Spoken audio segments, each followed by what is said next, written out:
Hello everyone, I am the storyteller and I am here to help you today. I know you use this video to fall asleep, so before that, like the video and subscribe to the channel. Also, where are you from and what time are you watching? Now get comfortable and relax.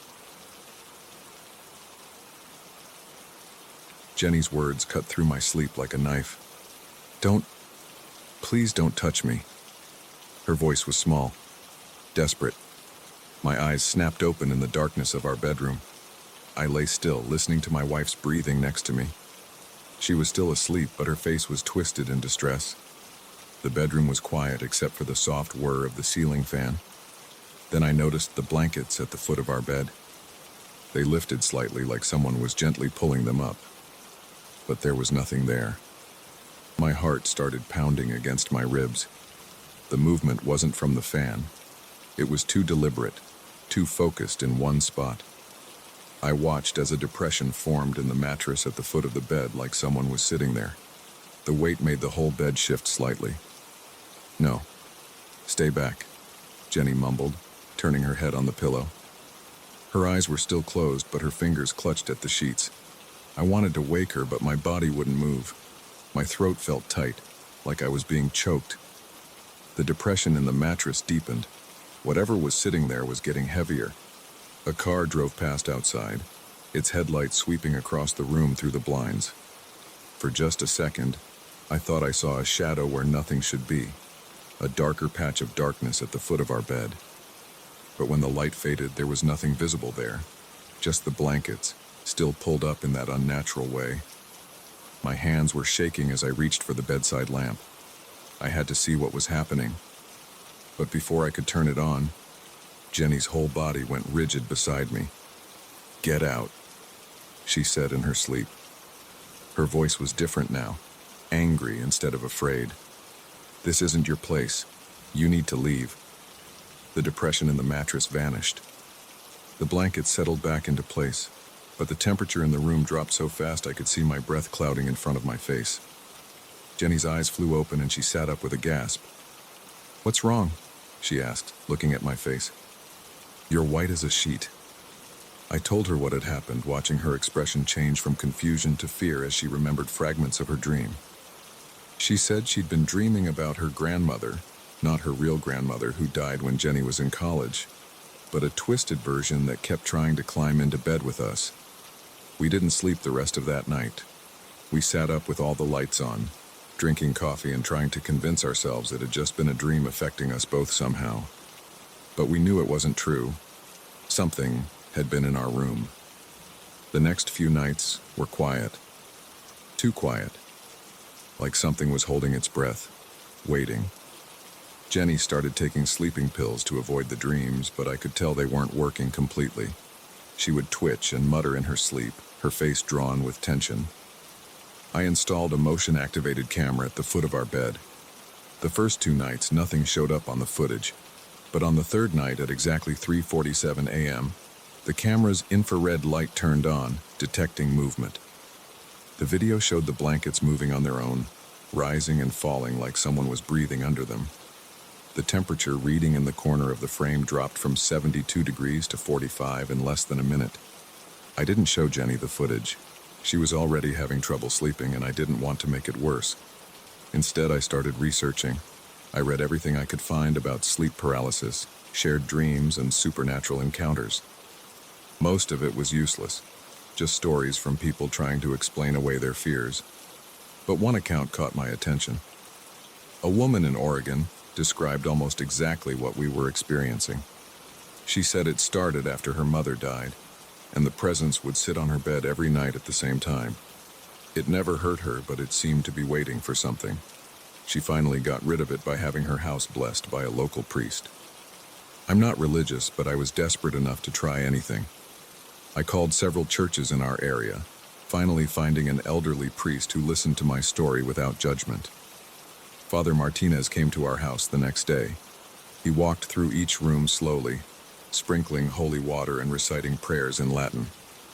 When he reached our bedroom, he stopped at the foot of the bed. His hands were trembling as he made the sign of the cross. "There was something here," he said quietly. "Something old, But it's not evil, just lost. Sometimes spirits get confused, especially if they had a strong connection to a place or person in life. That night, Jenny had another dream, but this time when she talked in her sleep, her voice was calm.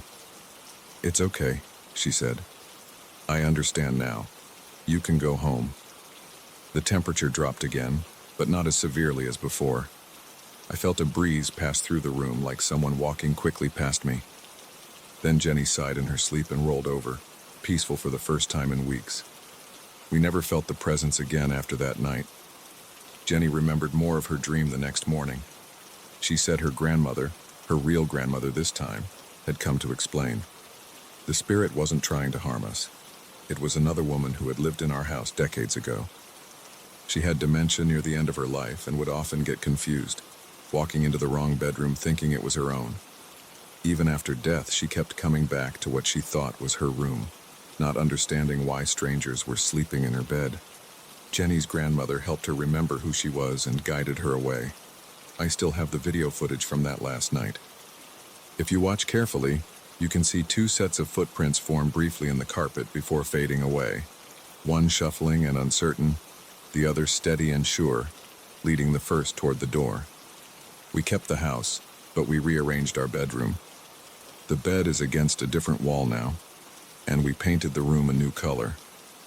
Not to keep spirits away, we're not afraid anymore, but to make the space truly ours. Sometimes on quiet nights I think about that confused spirit and feel grateful for Jenny's grandmother helping her find peace. It would be easy to tell this story as a ghost story, to focus on the fear and uncertainty we felt. But in the end, it wasn't about fear at all. It was about compassion, about helping a lost soul find its way home. Jenny doesn't have nightmares anymore. She sleeps peacefully through the night, and the foot of our bed stays undisturbed. But every now and then, when I wake up at 3:47 a.m., I whisper a quiet thank you to both grandmothers, the one who helped and the one who needed helping. Then I roll over and go back to sleep, knowing our room belongs to us alone. We still live in that house.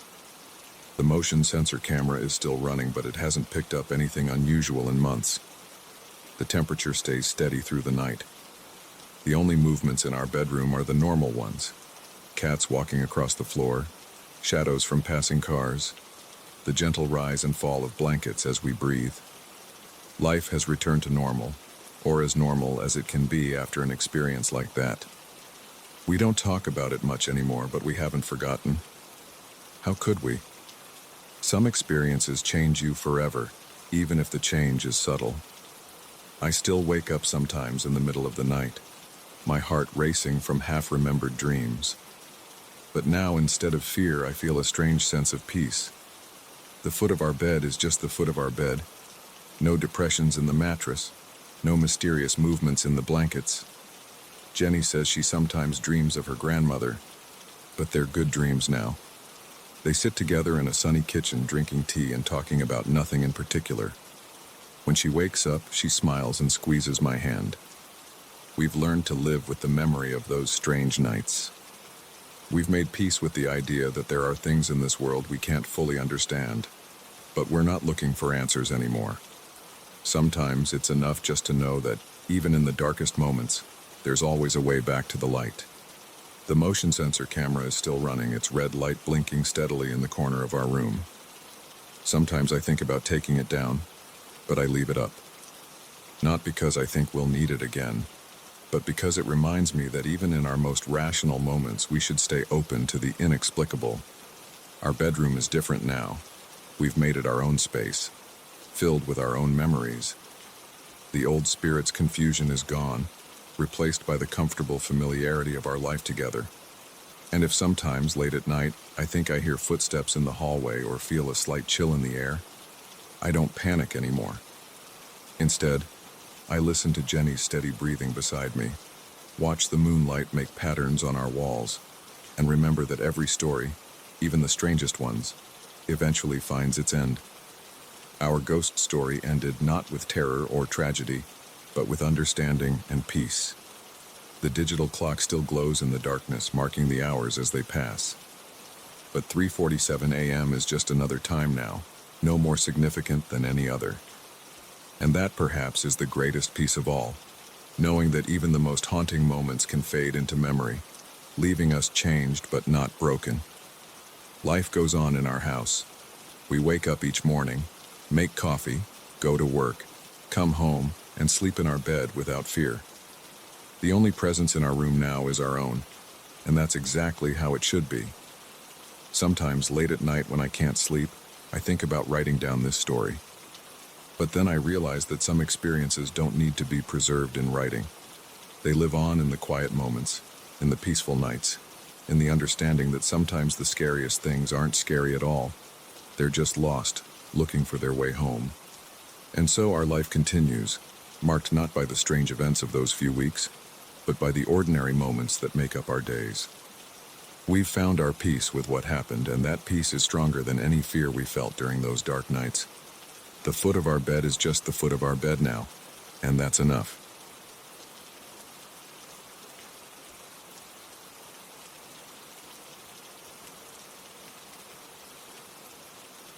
The first time I heard the laughter, I was cleaning out the kitchen cabinets on a Tuesday afternoon. It wasn't funny laughter. It was wrong. The sound hit me like ice water down my spine, deep, guttural, and somehow wet. No one should have been in my garage. I live alone in a small house on the outskirts of Portland, Maine. My nearest neighbor is a quarter-mile down the road. I'd moved here 6 months ago after my divorce, wanting the isolation. The garage sits detached from the house, connected by a covered walkway. The previous owner had used it as a workshop. That afternoon, I was going through the motions of my usual cleaning routine. Martha, my ex-wife, used to say I was obsessive about keeping things organized. Maybe she was right. But the routine helped keep my mind off things. The empty house, the silence, the memories. I had just finished wiping down the inside of the upper cabinets when I heard it. A low chuckle at first, then building into that wet, gurgling laugh. It seemed to echo off the garage walls, carrying through the thin door that connected to the kitchen. My hands froze on the cabinet door. The laugh came again, longer this time.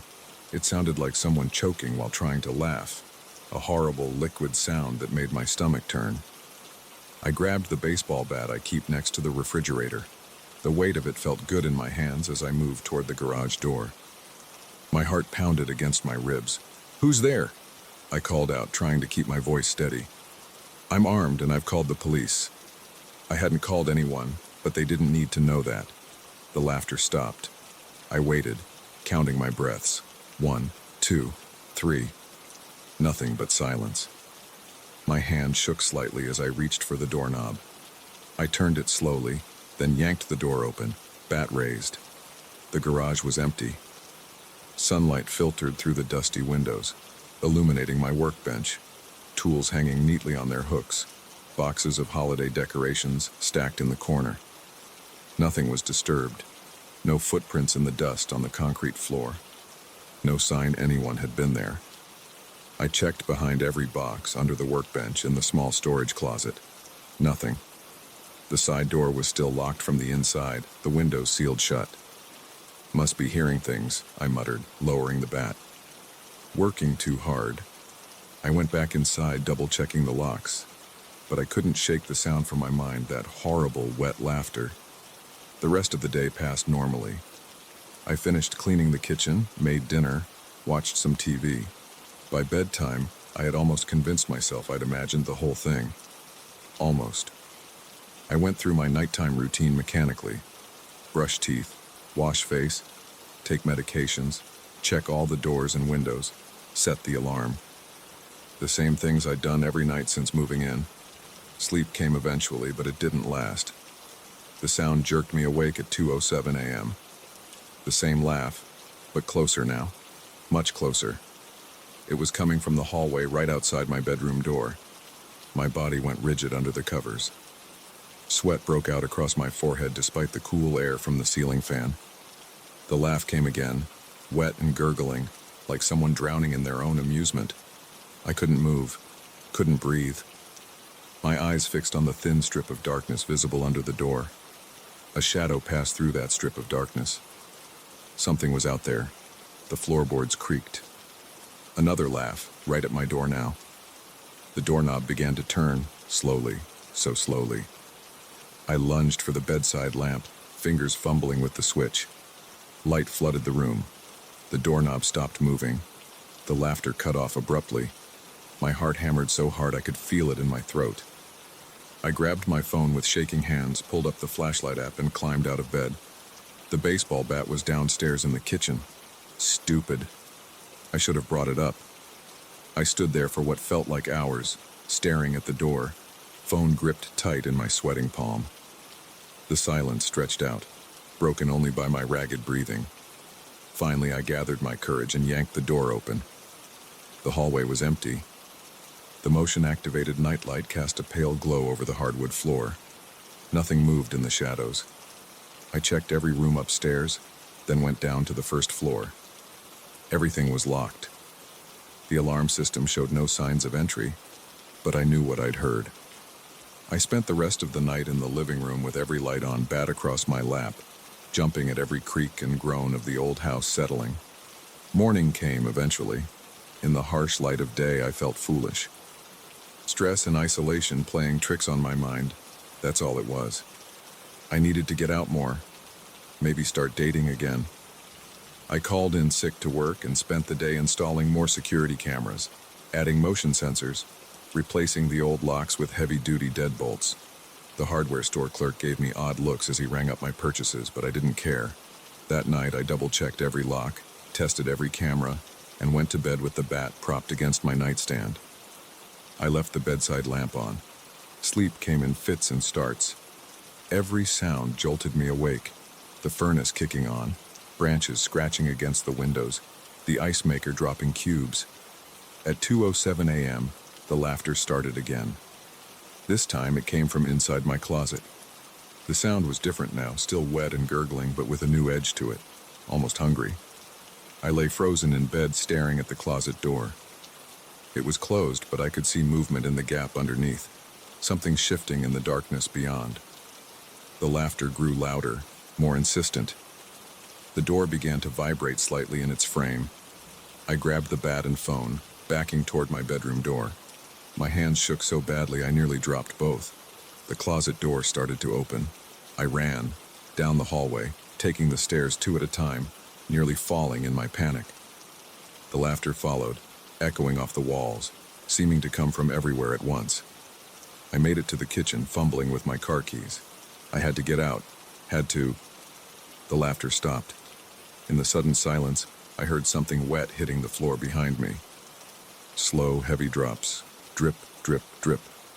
I turned around. The kitchen was empty, but there on the floor, dark, glistening spots leading from the doorway to where I stood. I touched one with trembling fingers. It was warm and sticky. The laughter erupted again, right next to my ear. Hot, wet breath on my neck. I ran out of the house in my pajamas, jumped in my car, and drove. I didn't stop until I reached the 24-hour diner on the edge of town. The fluorescent lights and smell of coffee helped calm my racing heart. The elderly waitress didn't bat an eye at my appearance, just poured me a cup of coffee and left me alone in my booth. I spent the rest of the night there, planning my next move. I couldn't go back to the house, not alone, but who would believe me? When dawn broke, I called Mike, my oldest friend from college, who lived a few hours away. He was a contractor who'd helped me fix up the house when I first moved in. "I need your help," I said when he answered. "Something's wrong with the house." Mike arrived that afternoon. He listened to my story without interrupting, then helped me do a thorough inspection of the house. We checked every corner, crawl space, and vent. Found nothing. "Could be raccoons in the walls," he suggested. "They can make some weird noises." I didn't bother arguing. How could I explain the wet footprints, the breath on my neck? Mike agreed to stay a few days to help figure things out. We set up camping cots in the living room, safety in numbers. The first night passed quietly, so did the second. On the third night at 2:07 a.m., the laughter started again. It woke us both. Mike sat up on his cot, eyes wide. "What the hell is that?" The sound came from the kitchen, that horrible, wet, gurgling laugh. "You hear it too?" I whispered. Mike nodded slowly. That's not raccoons. We grabbed our phones and the bat, moving toward the kitchen. The laughter grew louder with each step. The kitchen was dark. The motion sensor light should have activated when we entered, but it remained dead. The laughter seemed to fill the room now, bouncing off the walls, making it impossible to tell where it was coming from. Mike fumbled for the light switch. Nothing happened. "Power's out," he said, voice tight. Our phone lights carved weak circles in the darkness. The beams caught something moving near the ceiling, a darker shadow against the shadows. The laughter stopped. In the sudden silence, we heard something moving across the ceiling. Not footsteps, more like something dragging itself overhead, leaving wet trails behind. A drop of warm liquid hit my shoulder. "Run," Mike said. We bolted for the front door. Behind us, the laughter erupted again, closer now, pursuing us into the night. We didn't stop running until we reached Mike's truck. The engine roared to life and we peeled out of the driveway, gravel spraying behind us. In the rearview mirror, I saw something standing in my doorway, a darker shape against the darkness. It raised one long, twisted arm in farewell. Then it laughed. We drove straight to Mike's house. His wife Sarah didn't ask questions when we showed up at 3 a.m., just made up the guest room and poured us both stiff drinks. The next day, Mike called in some favors. A priest came to bless the house. A paranormal investigator set up cameras and recording equipment. An old woman who claimed to sense spirits walked through every room, burning sage and muttering prayers. None of them found anything concrete. The cameras showed nothing but ordinary shadows. The recordings picked up no ghostly voices. The spirit-sensitive woman just shook her head and said the house felt heavy. But they all agreed on one thing: whatever was in that house wasn't natural. I put the house up for sale the next day. Let someone else deal with it. I moved in with Mike and Sarah temporarily while looking for a new place closer to town. The realtor called a week later. No one was interested. The house had a reputation now. Stories about strange noises, wet footprints, mysterious laughter in the night. So here I am, stuck with a house I can't sell and can't live in. I drive by sometimes, always during daylight hours.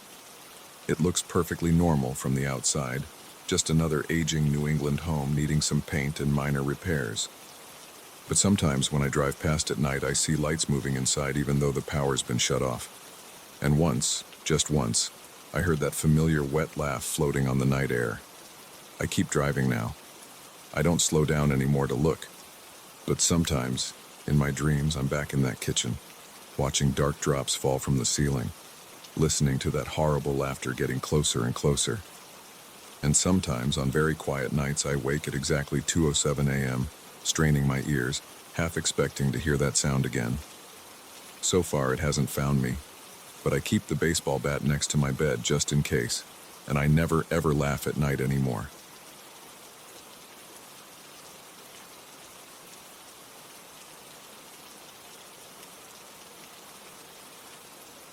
The first time I felt it, I was scraping old wallpaper off the wall next to the attic stairs. A wave of heat pressed against my back, like standing too close to a space heater. I turned around. Nothing was there, just the empty hallway and the worn wooden steps leading up to the attic. I went back to work. The heat returned, stronger this time, along with a pressure between my shoulder blades, like someone standing right behind me, breathing down my neck. That was 3 weeks ago. Now I'm sitting at my kitchen table at 3 a.m., staring at a stack of old family photos I found in the attic, and my hands won't stop shaking. I inherited this house from my great-aunt Martha 6 months ago. I never knew her well. She was the family recluse, the odd sister who never married and rarely left the property. When her lawyer called to tell me I was her sole heir, I was shocked. I'd only visited the house twice as a kid, and the memories were vague. Creaky floors, musty rooms, and Martha shuffling around in her slippers, muttering to herself. The house needed work. A lot of work. The wiring was ancient, the plumbing leaked, and every surface was covered in decades of grime and peeling wallpaper.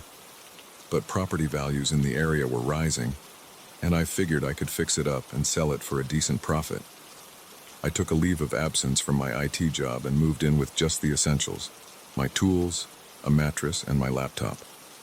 The first 2 weeks were normal. I stripped wallpaper, patched holes, and updated the electrical system. The work was tedious but straightforward. Then came that day by the attic stairs. After the second time I felt the heat and pressure, I convinced myself it was just a draft or my imagination. Old houses make weird air currents, right? But it kept happening. Every time I worked near those stairs, the same sensation would creep up on me. The heat would start gradually, then build until sweat ran down my back. The pressure would increase until I could barely stand it, like someone pressing their full weight against me. I started avoiding that section of the hallway. I'd take the long way around to reach the other rooms. I told myself I was being ridiculous, but I couldn't shake the feeling that something was watching me from those stairs. Last night, I finally forced myself to climb up to the attic. I needed to check the insulation anyway, and I was sick of letting this weird fear control me. I grabbed my flashlight and toolbox and started up the steps. The heat hit me halfway up. My shirt stuck to my back instantly. The pressure came next, so strong I had to grab the railing to keep from stumbling backward. My flashlight beam bounced off dusty boxes and old furniture.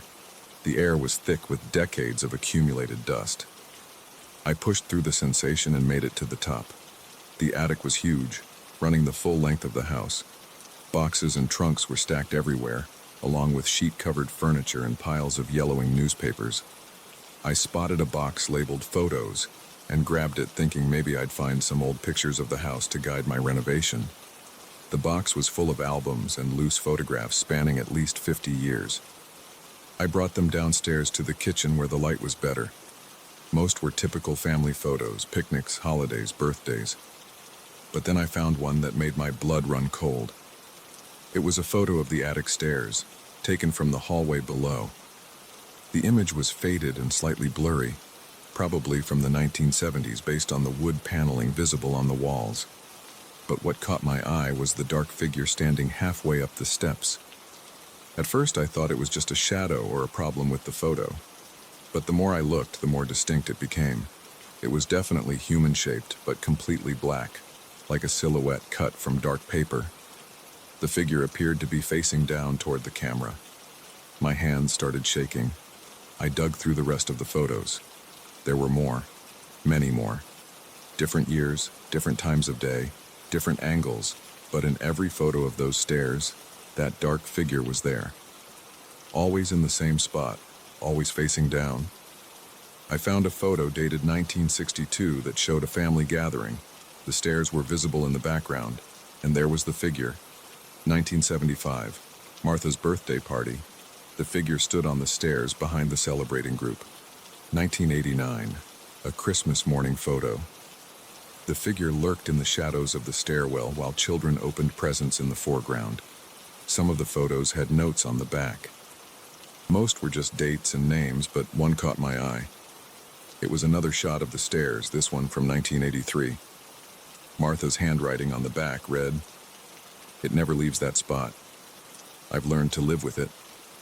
I spent the next few hours spreading photos across the kitchen table, arranging them chronologically.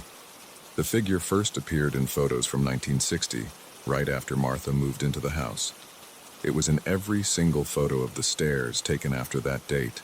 Always the same position. Always watching.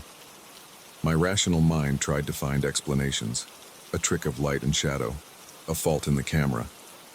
Martha playing some kind of decades-long prank. But I knew what I'd felt on those stairs.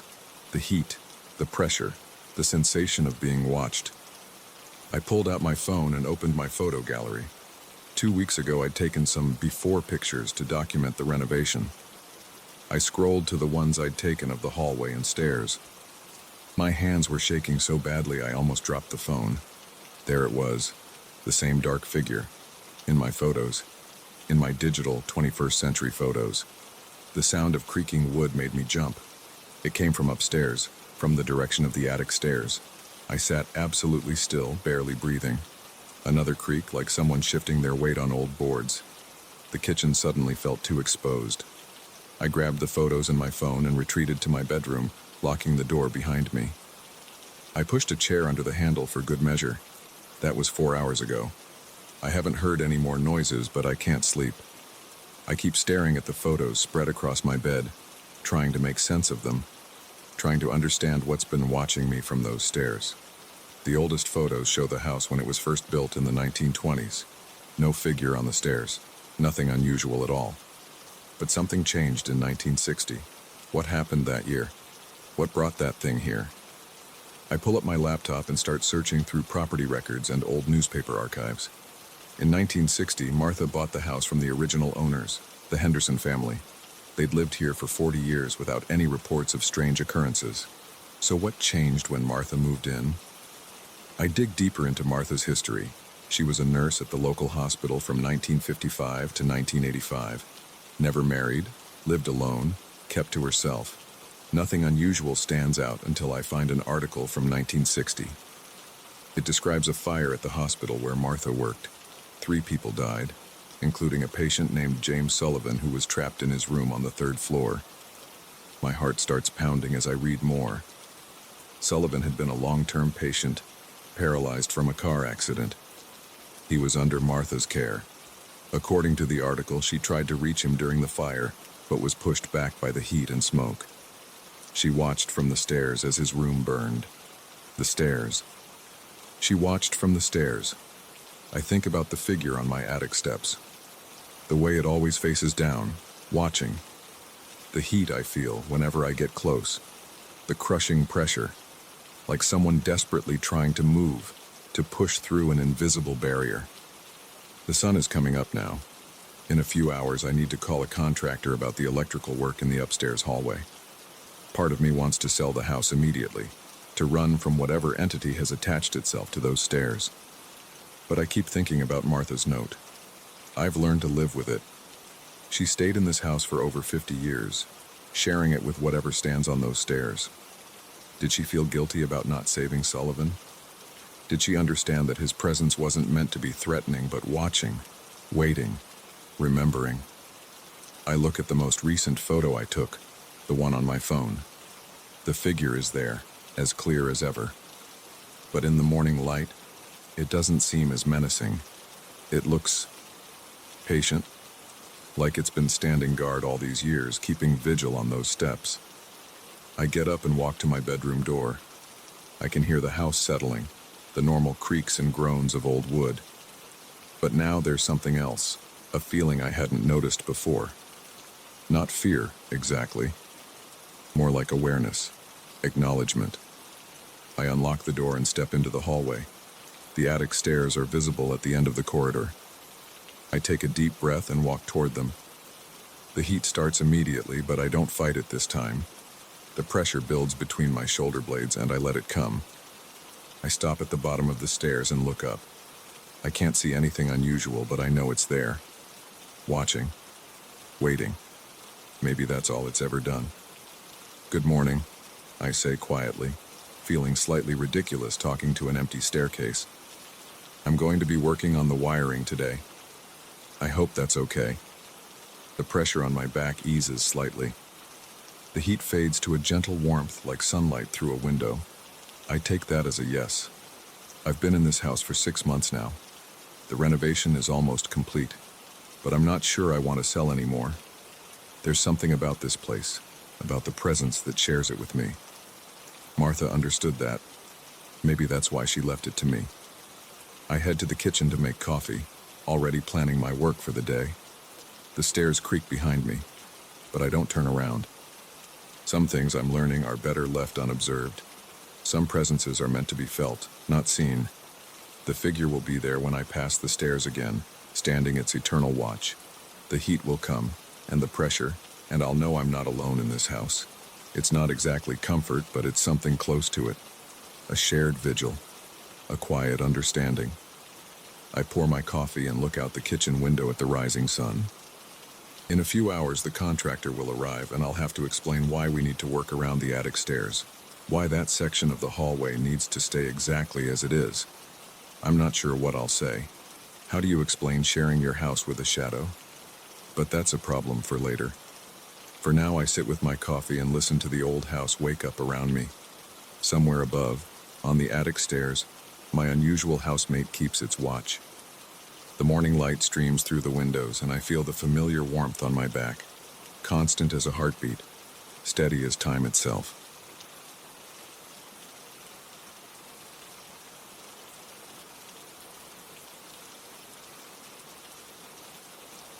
My hands are still shaking as I type this.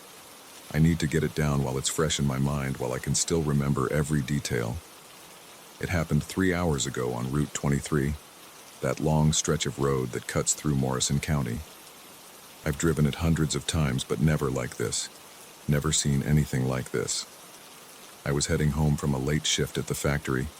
It was 2:47 a.m. I remember checking my phone at a stop sign, wondering if Sarah would still be awake when I got home. The radio was playing some old country song, turned down low. My headlights cut through the darkness, illuminating the yellow lines that seemed to stretch endlessly into the night. The road was empty. It always is at that hour. Just me, my old Ford pickup, and miles of cornfields on either side. The harvest was weeks ago, leaving only dry stalks that rustled in the wind. The moon hung full and bright overhead, casting everything in that weird silver light that makes familiar things look strange. I first noticed something was off when my truck's temperature gauge started dropping. It had been a cool night, maybe 45 degrees, but suddenly the digital readout showed 38, then 35, then 32. My breath started fogging in front of my face. The heater was still running full blast, but it felt like someone had opened all the windows. That's when I saw it in my peripheral vision. Something moving alongside the road, keeping pace with my truck. I was doing about 50 mph, but whatever it was, it matched my speed exactly. At first, I thought it was just shadows playing tricks on me, or maybe a deer running parallel to the road. But deer don't run that fast, and they definitely don't run like that. I slowed down to get a better look. The figure slowed too, staying perfectly aligned with my passenger side window. It was running on 2 legs, but the movement was all wrong. The stride was too long, too fluid, like watching someone move underwater, except at highway speeds. My headlights caught it full on when I turned slightly to the right. The figure was tall, maybe 7 feet, but thin, impossibly thin. Its skin looked gray in the headlights, but not like human skin. More like wet clay or rubber. No clothes, no hair, just that smooth, uniform surface. Its arms were too long, hanging down past where knees should be, and they didn't swing as it ran. They just trailed behind it like ribbons in the wind. The head was the worst part. It was elongated, stretched back like it was being pulled by some invisible force. Where a face should have been, there was just smooth, featureless gray. No eyes, no mouth, no nose. Just that blank, stretched surface, turned toward me as it ran. I hit the gas hard. The engine roared and my truck lurched forward. 60 mph, 70, 75. The figure kept pace, its legs moving in that impossible fluid motion. At 80 mph, it started to fall behind, but only slightly. That's when it did something I'll never forget. It turned its head, that smooth, featureless head, a full 180 degrees to face me while still running forward, and then it changed direction. In one instant, without slowing down or turning its body, it veered sharply right and disappeared into the woods that lined that stretch of road. I slammed on the brakes. I don't know why. Maybe some primitive part of my brain needed to know what I'd just seen was real. The truck screeched to a halt, leaving long black marks on the asphalt. I sat there, engine idling, hands gripping the steering wheel so tight my knuckles were white. The temperature gauge started climbing back up. 33, 35, 38. My breath stopped fogging. The night seemed normal again, except for one thing. Where the figure had turned into the woods, there were marks on the road. Not footprints exactly, but depressions in the asphalt. Like someone had taken a hot iron and pressed it into the surface, leaving perfect oval shapes in a line leading into the trees. I got out of the truck. I had to see them up close. The marks were about 18 inches long and 8 inches wide. They were deep, maybe 2 inches into the solid asphalt, and the edges were smooth like they'd been molded. I touched one. It was cold, colder than the air around it. My fingertips went numb almost instantly. The trail of marks led straight into the woods. The trees were thick there, old oaks and maples with heavy branches that blocked out the moonlight. I could see maybe 20 feet in, where the marks continued in that straight line, ignoring trees and undergrowth, just pressing through everything in their path. I took out my phone and started taking pictures. They came out clear. The marks were definitely there, perfectly visible in the flash.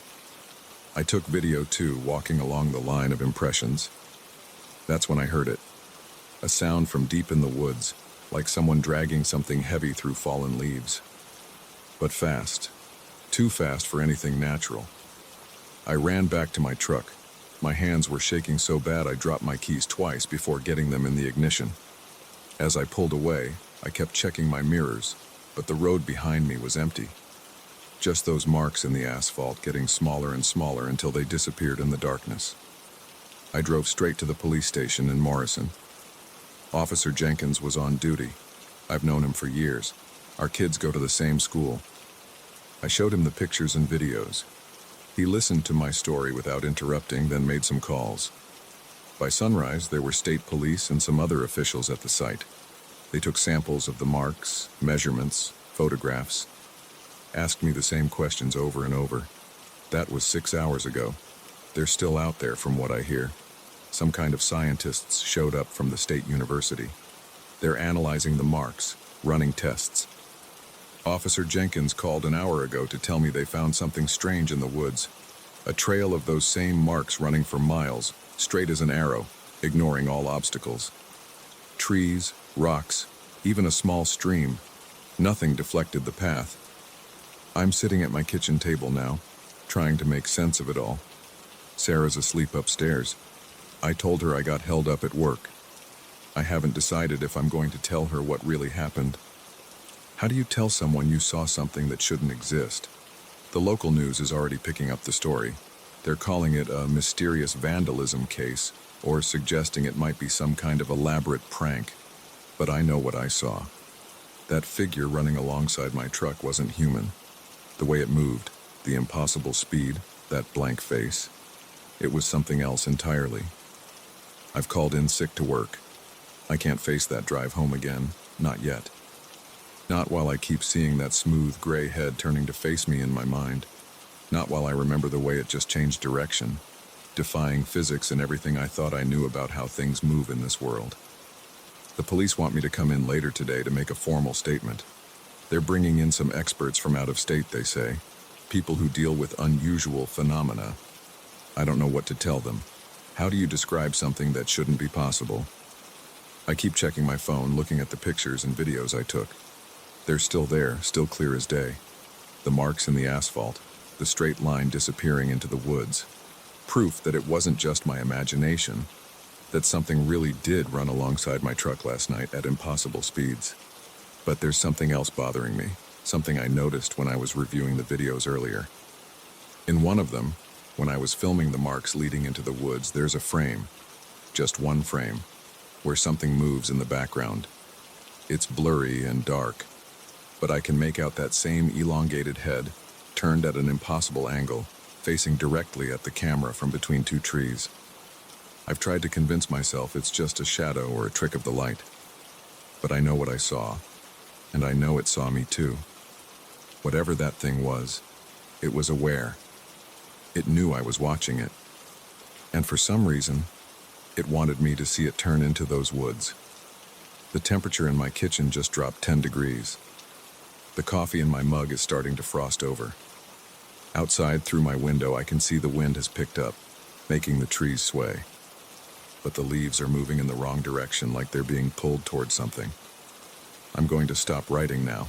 I need to check all the doors and windows, make sure everything's locked. The sun is up, but somehow that doesn't make me feel any safer. Not when I know what's out there, running faster than any human could, leaving those impossible marks in its wake. If you're driving on Route 23 late at night, keep your eyes on the road. Don't look to the side if you see movement in your peripheral vision. And whatever you do, don't stop if you see something running alongside your car. Just keep driving as fast as you can until you're somewhere with lights and people and normal things that move the way they're supposed to. because now I know. We're not alone out here in the dark.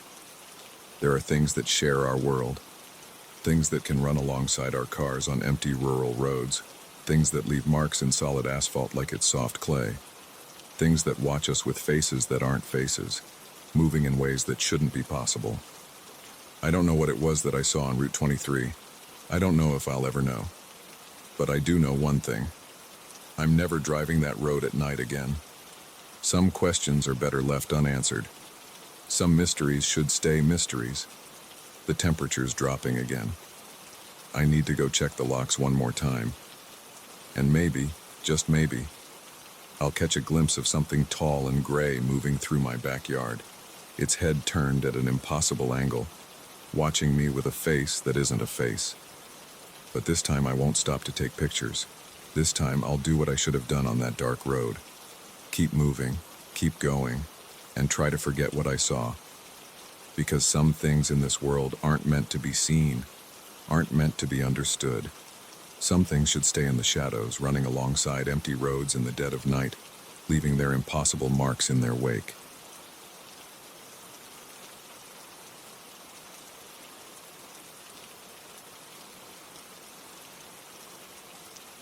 The first thump hit at 3:17 a.m. A heavy footstep on old wood, followed by another and another. Someone was walking down the basement stairs in my brother Dave's house. Except Dave was away on business in Seattle, and I was alone in the house. I sat up in the guest bed, my t-shirt sticking to my back. The steps continued their slow descent. Thump, thump, thump. My phone showed 7 missed calls from my ex-wife and a 12% battery. I'd forgotten to plug it in again. The footsteps reached the bottom of the stairs. A pause. Then they started again from the top. I'd arrived at Dave's place 3 days ago after Karen kicked me out. 3rd time this year. She'd found the empty whiskey bottles I'd hidden in the garage behind the Christmas decorations. Just until I get back on my feet, I'd told Dave over the phone. He'd sighed but said yes. He always did. The footsteps kept their rhythm. Down. Pause. Start again from the top. Down. Pause. Start again. My hands shook as I pulled on my jeans. The guest room was on the 2nd floor, directly above the kitchen. The basement door was in the kitchen. I knew the layout well. I'd helped Dave renovate the place 5 years ago, before the drinking got bad, before Karen started finding bottles. Thump. Thump. Thump. I grabbed my phone's flashlight and the baseball bat from beside the bed. Dave had left it there, just in case, when he showed me the room. The steps creaked under my feet as I moved toward the hallway. Each sound felt too loud, like they were competing with the footsteps below. The kitchen was dark. Moonlight cut through the windows, casting long shadows across the linoleum floor. The basement door stood closed, its outline barely visible in the darkness. The footsteps continued their pattern behind it. My throat was dry. I needed a drink. The thought came automatically, followed by the usual wave of shame. Focus. The footsteps were the problem now. Focus on the footsteps. I pressed my ear against the door. The sounds were clearer now. Heavy boots on wooden stairs, moving with mechanical precision. Down. Pause. Start again from the top. The wood didn't creak like it should under that weight. The steps sounded wrong. My phone buzzed. Karen's name lit up the screen. Not now. I declined the call, and my battery dropped to 11%. The door handle was cold against my palm. I tightened my grip on the bat, thumb finding the worn spot where the tape had peeled away. The footsteps continued their rhythm, oblivious or uncaring about my presence. I pulled the door open. The hinges whined. I should have oiled them when Dave asked last year. The basement gaped below, a mouth of absolute darkness that swallowed my phone's weak light. The footsteps stopped. The silence pressed against my ears. I could hear my own breathing, too fast and shallow. Sweat rolled down my back. The air from the basement carried the smell of old wood and concrete dust. Then the footsteps started again, from the top. But I could see the stairs now, illuminated by my phone. They were empty. My light traced the steps. 14 of them, I remembered that from the renovation. Each one bare wood, unfinished because Dave kept talking about carpeting them someday. Nothing moved on them, but the footsteps descended. Thump, thump, thump. The sound reached the bottom, paused, and began again from the top. My light showed nothing. The stairs were empty, but someone was walking down them, over and over and over. I stepped onto the first stair. The wood creaked under my weight, a different sound from the phantom footsteps. Those were heavier, more final. My phone battery dropped to 10%. Another step down. The footsteps continued their pattern, passing through the space where I stood. No temperature change, no brush of movement, just the sound of boots on wood. 3 steps down. 4. The basement darkness pressed closer. My phone light caught the edges of Dave's workbench at the bottom of the stairs, his tools hanging in neat rows on the wall, everything exactly where it should be. Halfway down now. The footsteps kept their pace, walking through me as they descended. My hands were slick with sweat on the bat and phone. 9 steps down. 10. The battery warning flashed. 9%. The footsteps reached the bottom again, paused, and started their descent once more. I reached the basement floor. Concrete cold through my socks. I'd forgotten shoes. My light swept the space. Dave's workshop took up half the basement, tables lined with projects in various stages of completion. The other half was storage, boxes of holiday decorations, old furniture, Karen's craft supplies from when she used to visit. The footsteps continued above me now. Down. Pause. Reset. Down. Pause. Reset. My phone light caught something on Dave's workbench. A paper, held down by a hammer. Dave's handwriting, rushed but readable. John, had to leave for Seattle early. Business emergency. Make yourself at home, but don't go in the basement. Really important. I mean it. We'll explain when I get back. Dave. The footsteps kept their rhythm. My phone dimmed to save power. 8% battery. I should have gone back upstairs. Should have called Dave. Should have left the house. Should have done anything except what I did next. But I'd spent 3 years making bad decisions. Why stop now? I moved deeper into the basement. The footsteps continued their pattern on the stairs behind me, a metronomic rhythm of boots on wood. My light caught more of Dave's workshop. The tools hung perfectly aligned on their hooks. Level, measured. Dave had always been the methodical one. Something was different about the tools. I stepped closer. Each tool was secured to its outline on the wall, but the outlines were wrong. They didn't match the tools. A hammer hung where a saw was outlined. A wrench occupied the space marked for a drill. I reached for the hammer. As my fingers touched the handle, the footsteps stopped. The silence hit like a physical thing. My breath sounded too loud in the sudden quiet. The hammer felt wrong in my hand, too light, like it was hollow. Behind me, a new sound started. Not footsteps this time. The scrape of metal on metal, coming from deep in the storage area. My phone flashed another warning. 7%. The light dimmed further. The scraping grew louder. Something caught my light at the edge of the storage area. A reflection where there shouldn't be one. Metal where Dave stored cardboard boxes. I moved closer.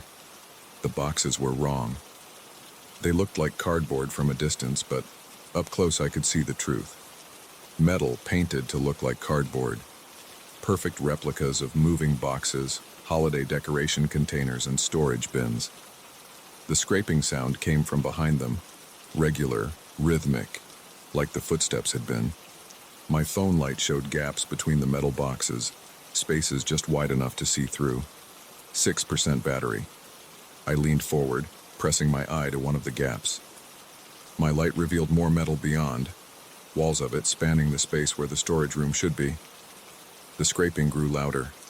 Something moved in the darkness beyond the metal walls. Something big. My phone died. The darkness was complete. The scraping stopped. Then behind me the footsteps began again. From the top of the stairs. Down. Pause. Reset. I dropped the bat. It hit the concrete with a clang that echoed off the metal walls. Not concrete.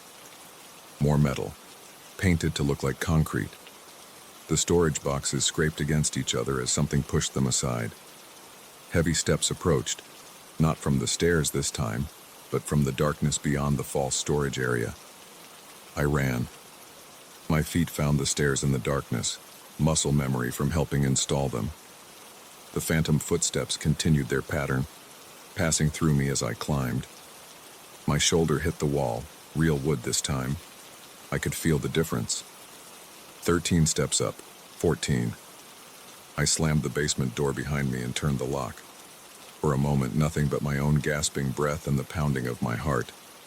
Then the footsteps started again. Down. Pause. Reset. And beneath them a new sound. Metal scraping against metal, growing louder.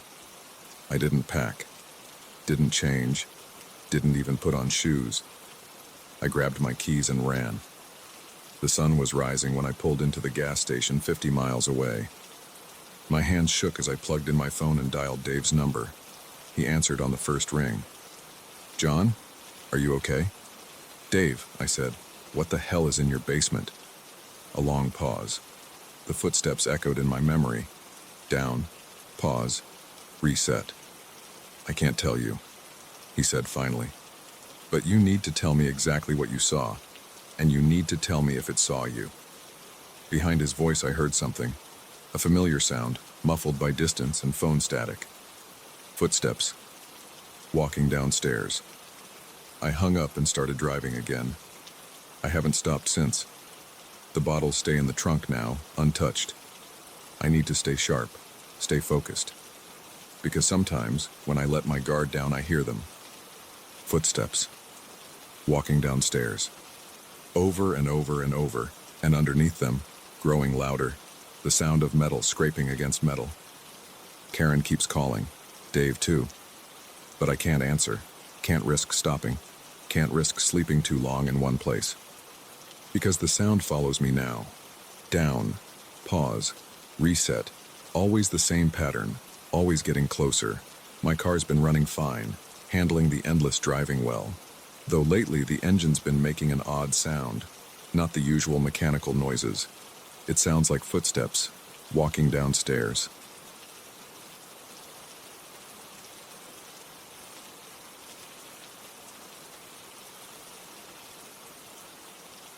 The splintered door hung off its hinges when I pushed it. The creak echoed through the empty field behind my old family home. 25 years since I'd last set foot in this barn, but the musty smell hit me exactly the same. Hay, rust, and something else I couldn't place, something darker. I stood in the doorway, letting my eyes adjust to the dim light filtering through gaps in the wooden slats. Dust particles floated in the air. The barn looked smaller than I remembered, but no less imposing. My real estate agent had insisted I check every structure on the property before listing it, and this was the last one.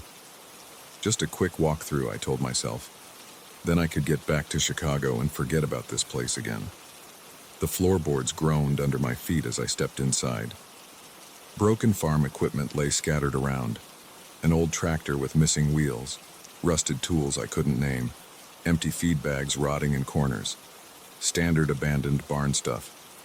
But something made the hair on my neck stand up. A feeling of being watched, maybe, or remembered. I pulled out my phone's flashlight and swept the beam across the walls. That's when I saw the first name. Carved deep into a wooden post, about chest height. Michael P. Below it, Sarah K. More names sprawled across the beam, some so old they'd almost worn away. My hand trembled slightly as I moved the light higher, following the trail of carved letters. Then I froze. There it was, unmistakable. David Reynolds, my name, in my own 12-year-old handwriting. But I had no memory of carving it. None at all. A flutter of movement caught my eye. Something had fallen from the hayloft above, drifting down in the shaft of light from a hole in the roof. I walked over and picked it up. A photograph, old and creased. The image showed a man standing in front of this very barn, but his face had been scratched out with what looked like knife marks. Deep, angry scratches. My throat went dry. I remembered my Aunt Clara's warnings when I was a kid, how she'd grab my arm if I wandered too close to the barn. "That place is cursed," she'd whisper. "Has been since before you were born." We all thought she was just being dramatic, but now I heard a soft thump from above. My pulse quickened. Probably just a bird, I thought. But I swept the flashlight beam up toward the hayloft anyway. More photographs were scattered across the wooden floor up there. Dozens of them. The ladder to the loft looked barely stable, half the rungs missing or rotted through. But I had to know. I tested my weight on the first solid-looking rung. It held. Slowly, I began to climb. The loft smelled worse than below, mold and decay in that same unidentifiable darkness.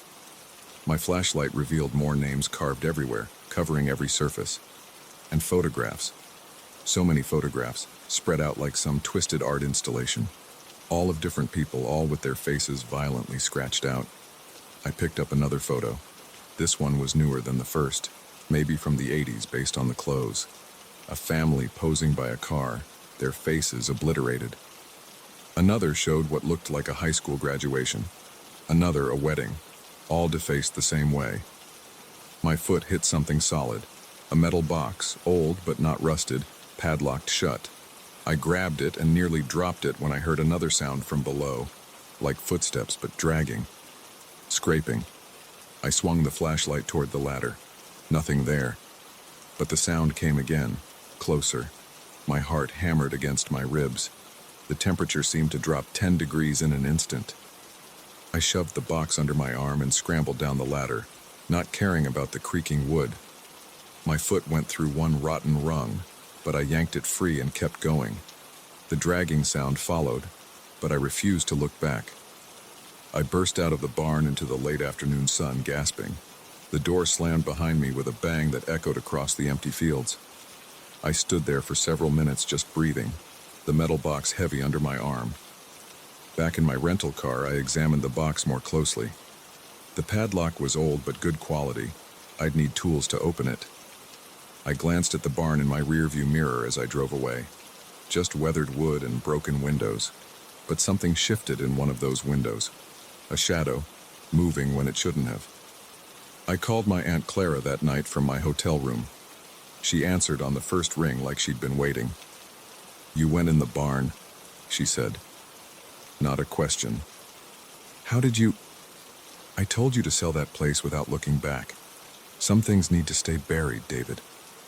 I found my name carved in there, Aunt Clara, and photographs, and this box. What the hell happened in that barn?" She was quiet for so long I thought the call had dropped.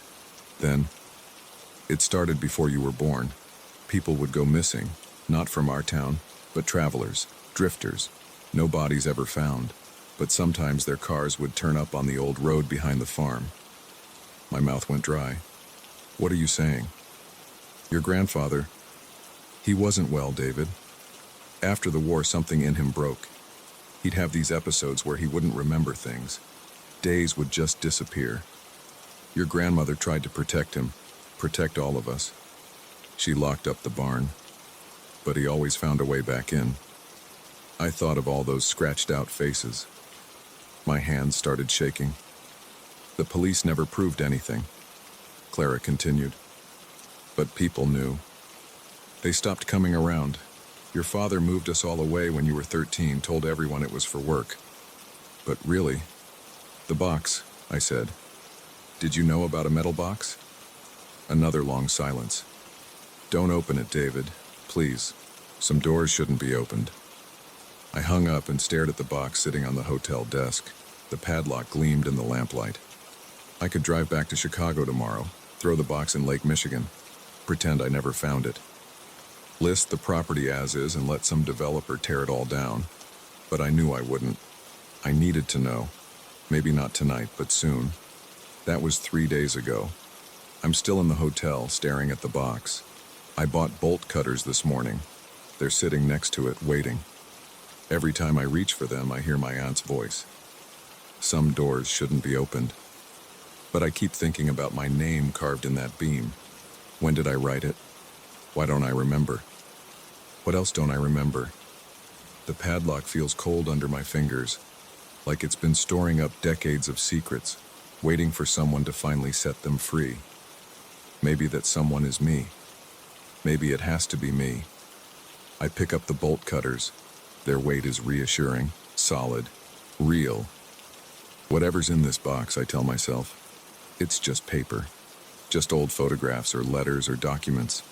Nothing that can hurt me now. The padlock breaks with a sharp snap. Inside, I find a stack of notebooks, my grandfather's journals dated from 1946 to 1981. The handwriting starts neat but grows increasingly erratic. Newspaper clippings about missing persons. More photographs, these ones unmarked. And at the bottom, a single envelope addressed to me in my grandmother's handwriting. The letter inside is short. Dear David, if you're reading this, you found your way back to the barn. I'm sorry. I tried to protect you from the truth, but maybe that was wrong. Your grandfather wasn't evil. The war changed him, broke something inside that couldn't be fixed. The barn, it amplified whatever was broken, made him see things that weren't there, made him do things he'd never do otherwise. You were so young when it started affecting you too.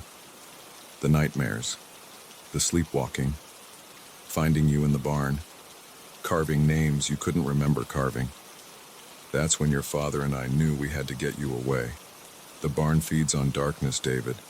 Not evil, just the regular darkness we all carry inside us. The regrets, the anger, the fear. It takes those feelings and twists them, makes them grow until they're not yours anymore. I should have burned it down years ago, but I couldn't, because some small part of me still hoped your grandfather would come back to us, that whatever the barn took from him could be returned. I was wrong. Burn it all, David. The barn, the photographs, these journals. Burn it and don't look back. Don't let it take from you what it took from him. With love, Grandma Marie. I set the letter down with shaking hands. Through my hotel window, I can see the distant shape of the barn silhouetted against the setting sun. Even from here, it seems to watch me, to wait. My phone rings, making me jump. It's Aunt Clara again. Did you open it? She asks without preamble. Yes. She sighs heavily. Then you know what needs to be done. I look at the journals spread across the hotel bed. So many secrets, so many answers. But my grandmother was right. Some answers aren't worth the cost. I'll take care of it tonight, I tell Clara. Be careful, she says. That place, it doesn't like to let go easily. I hang up and start gathering the journals and photographs. The sun has almost set, painting the sky blood red. In a few hours, it will be dark enough. I have the gasoline in my car, bought it this morning along with the bolt cutters. 5 gallons should be enough. More than enough. The barn can keep its darkness. Tonight, I'm giving it back to the light. But first, I need to make one last trip inside. One last climb up to that hayloft. I need to find my name among all those carvings and do what I should have done 25 years ago. Cut it out. Remove all trace that I was ever there. That any of us were ever there. Some chains need to be broken. Some curses need to end. And sometimes the only way forward is to burn the past to ashes and start again. I check my pocket for the matchbox. It's there, waiting. In a few hours, that barn will be nothing but memories and smoke. But for now, I sit in my hotel room, watching the sun sink behind it, watching shadows gather in its broken windows, wondering if, somewhere in those twisted beams and rotting boards, my grandfather's darkness still lingers, still waits. Night is falling. It's almost time. I stand and gather my supplies, flashlight, knife, gasoline, matches. The barn has taken enough from my family. Tonight I take something back. Peace, closure, a clean slate. The sun slips below the horizon. Darkness falls. I grab my car keys. It's time to end this.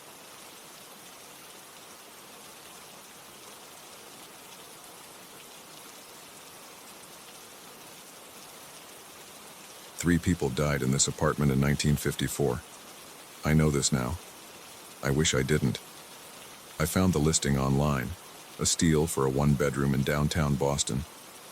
The building dated back to the 1920s, all brick and ornate moldings. The real estate agent mentioned its historic charm at least 5 times during the showing. What she didn't mention was why the rent was so low, or why the previous tenant had left all their furniture behind. I moved in on a Tuesday. The first night was fine. The second night, too. On the third night, I woke up at 3:17 a.m. to the sound of whispering. At first, I thought it was coming from the walls, maybe the pipes or the ventilation system in this old building. But as I lay there in bed, the whispers got clearer. They weren't forming words exactly, but they had a rhythm to them, like multiple people having a conversation just below the threshold of comprehension. I got up and walked through the apartment. The whispers stopped. The living room felt like a freezer compared to my bedroom. My breath came out in visible puffs. I checked the thermostat, 72 degrees, but my hands were shaking from the cold. The next morning, I ran into my neighbor in the hallway, Mrs. Chen from 4B.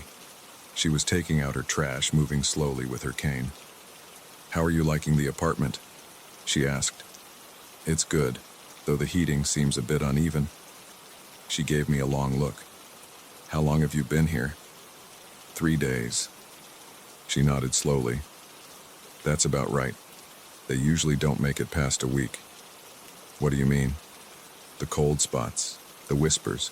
You've noticed them, haven't you?" My stomach dropped.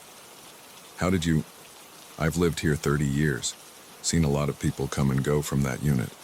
They all leave within 7 days. Something about that apartment isn't right." I wanted to laugh it off, but my mouth was dry. "What happened there?" "Murder-suicide, 1954. A man killed his wife and daughter, then himself. The police found them all in the bathtub. That night I couldn't sleep. Every creak of the old building made me jump. Around 2 a.m. the temperature dropped again. The cold spot had moved to my bedroom this time. The whispers started closer than before. I turned on all the lights and sat in the living room with the TV on. Around 4 a.m., the screen started flickering. The whispers got louder. A dark shape moved in my peripheral vision. When the sun came up, I called the real estate agent. She didn't sound surprised when I said I wanted to break my lease. Just sighed and said she'd email me the paperwork. I started packing that afternoon. As I was taking down clothes from the closet, a child's laugh echoed through the apartment, high and clear. Then a woman's scream, cut short. I ran out with just my backpack and laptop, left everything else behind. Mrs. Chen was in the hallway again. 4 days, she said. Longer than most. I slept at a hotel that night. When I went back the next day with some friends to get my stuff, the apartment was empty. Not just of my things. All the furniture from the previous tenant was gone too. The rooms were completely bare, like no one had ever lived there. The real estate agent denied there had ever been furniture in the apartment. Said I must be confused. But I have photos on my phone from move-in day showing the old couch, the dining table, the bed. I tried researching the 1954 murders. Found nothing in newspaper archives. Asked Mrs. Chen about it again, but her daughter said she'd moved to Florida months ago. The current tenant in 4B had never heard of her. Sometimes I drive by the building late at night. The windows of my old apartment are always dark, but sometimes when I look up at just the right moment, I see shapes moving behind the glass, and even from the street, I swear I can hear whispers. The for rent sign has been up for 6 months now. The price keeps dropping. I wonder how many people have tried to live there since me. How many have lasted the full week? I have a new apartment now, in a different part of the city. Modern building, concrete and steel. No history, no charm, no cold spots. I keep the heat on even in summer, and I never look at apartment listings in historic buildings anymore. But sometimes late at night, I still hear those whispers. Not from the walls or the pipes, from my own memory. And I know that somewhere in that old brick building downtown, in that apartment with the ornate moldings and the low rent, someone else is hearing them too. For the first time. For what will probably be their last week there. because no one ever makes it past 7 days. The ghosts make sure of that.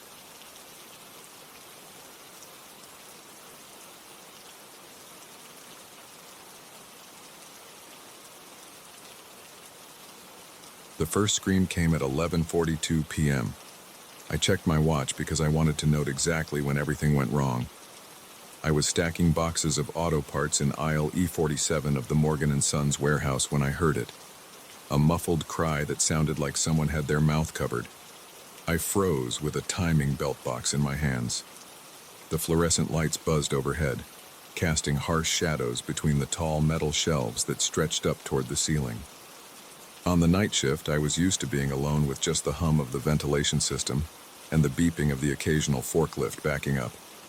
But this sound was different. Human. Wrong. My first thought was that Jimmy from receiving had hurt himself again. Last month he'd dropped a transmission on his foot and screamed so loud security came running. But Jimmy's shift ended at 10, and besides, this sound was too desperate. I set the box down slowly, trying not to make any noise.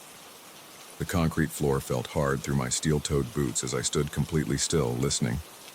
For 10 seconds, nothing but the usual warehouse sounds. Then movement caught my eye. A shadow sliding between the shelves 3 aisles over, visible through gaps in the stacked inventory. "Hello?" I called out. My voice echoed off the metal shelving. No response. I should have called security right then. Should have pulled out my phone and dialed the front desk where Mark sat watching his Netflix shows. But something held me back. Maybe the fear of looking stupid if it turned out to be nothing, or maybe just plain old curiosity. Instead, I started walking toward where I'd seen the movement. The wheels of my pallet jack squeaked as I pushed it aside. Each step echoed slightly in the cavernous space. I passed aisle E48, then E49, moving as quietly as I could while scanning between the shelves. The white labels on the boxes seemed to glow in the fluorescent light. Brake pads, fuel pumps, alternators, everything in its assigned place except for whatever was moving in the shadows. Another scream pierced the silence, closer this time and clearly female. It was followed by the sound of boxes falling and a man's voice saying, "Shut up." The words were harsh, angry. My heart started pounding against my ribs. I pulled my phone out, finger hovering over the keypad, but before I could dial, I heard running footsteps coming toward me. I ducked behind a pallet of oil filters just as 2 figures sprinted past the end of my aisle. The first was a woman in a torn blouse, her dark hair wild around her face. Blood ran from her nose and her eyes were wide with terror. Close behind her was a man in dark clothes, reaching for her with gloved hands. They disappeared around the corner toward the loading docks. My hands shook as I tried to dial security. I fumbled and dropped the phone. It clattered on the concrete floor, the sound impossibly loud in the quiet warehouse. I heard the running footsteps stop. "What was that?" The man's voice growled. "Check it out." New footsteps approached, slower, deliberate. I pressed myself against the boxes, hardly daring to breathe. A shadow fell across the floor at the end of my aisle. I could either stay hidden and hope they didn't find me or run. Neither option seemed good. The footsteps came closer. I saw the toe of a black boot edge into view, my muscles tensed, ready to sprint. Then a crash echoed from the direction of the loading docks, followed by another scream. The boot disappeared as its owner ran toward the sound. I snatched up my phone and finally managed to dial security. It rang 4 times before Mark answered. "Front desk," he said, sounding bored. "Mark, there's someone in the warehouse, 2 people, a woman. I think she's hurt. Call the police." "Whoa, slow down, what?" Another crash interrupted him, followed by the sound of shattering glass. It came from the shipping office. "Just call the police." I hung up and started running toward the noise. Looking back, I can't explain why I ran toward danger instead of away from it. Maybe I couldn't stand the thought of something happening to that woman while I hid. Maybe I was just stupid. The shipping office was a small room with windows looking out over the loading dock. As I approached, I saw that one of the windows was broken. Glass crunched under my boots. The woman was backed into a corner, holding a pair of scissors in front of her like a knife. The man in dark clothes stood between her and the door. "Just come quietly, and this'll be easier," he said, his voice eerily calm now. "You're only making it worse. Stay back." The woman's voice shook, but her hands were steady on the scissors. I looked around frantically for a weapon. There was a fire extinguisher mounted on the wall near me. I grabbed it just as the man lunged for the woman. She slashed with the scissors, catching his arm. He cursed and stumbled back. I burst through the door and swung the fire extinguisher at his head. He must have heard me coming. He spun and caught the extinguisher, yanking it from my hands. His face was covered by a black ski mask. Cold blue eyes locked onto mine. "Bad choice," he said. His fist slammed into my stomach. The air rushed out of my lungs and I doubled over. He brought his knee up into my face. Pain exploded through my nose. I tasted blood. The woman screamed and charged forward with the scissors. The man turned to face her, giving me a chance to tackle him from behind. We crashed into a desk, sending papers and a computer monitor flying. I tried to get my arm around his throat, but he was stronger than me. His elbow smashed into my ribs once, twice, 3 times. My grip loosened. He twisted free and threw me off. I hit the ground hard. Through blurry vision, I saw him pull something from his jacket. A gun. "Enough!" he shouted, pointing it at me, then the woman. "Both of you on the ground. Now!" I lay there gasping, blood running down my face. The woman slowly lowered herself to her knees, still gripping the scissors. "Drop them," the man ordered. She let the scissors clatter to the floor.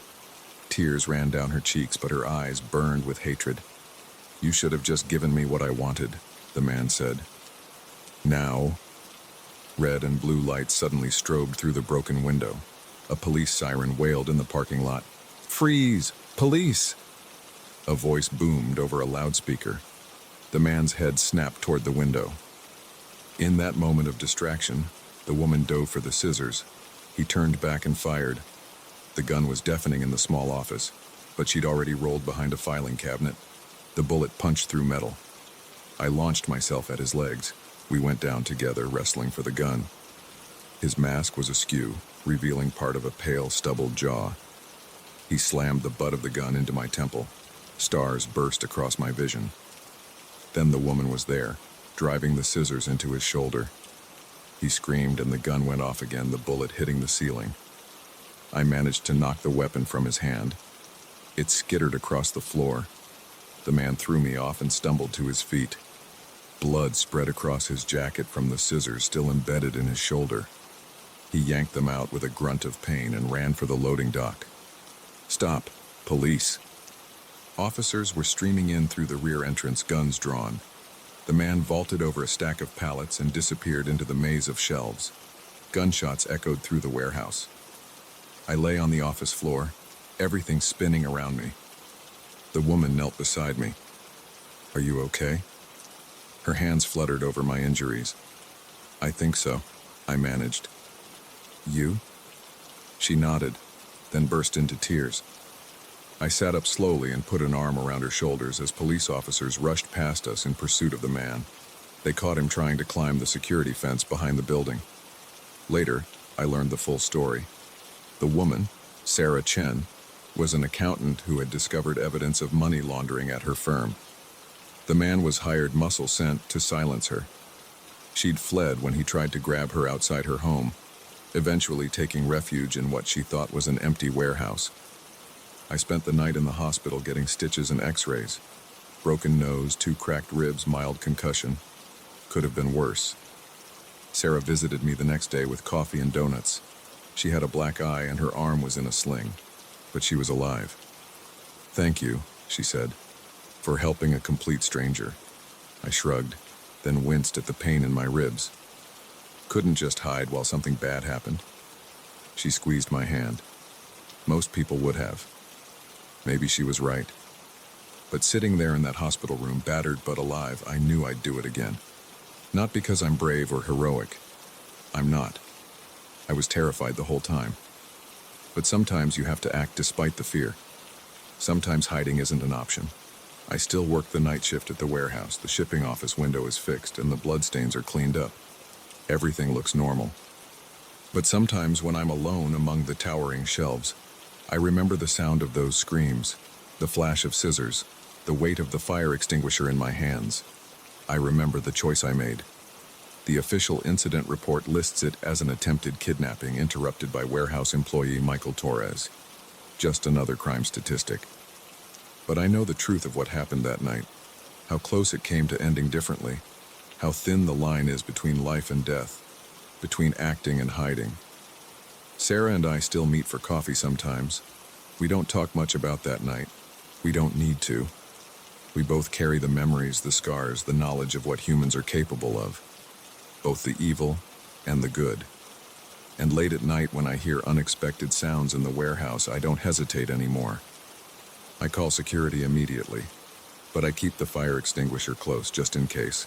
Some lessons you only need to learn once.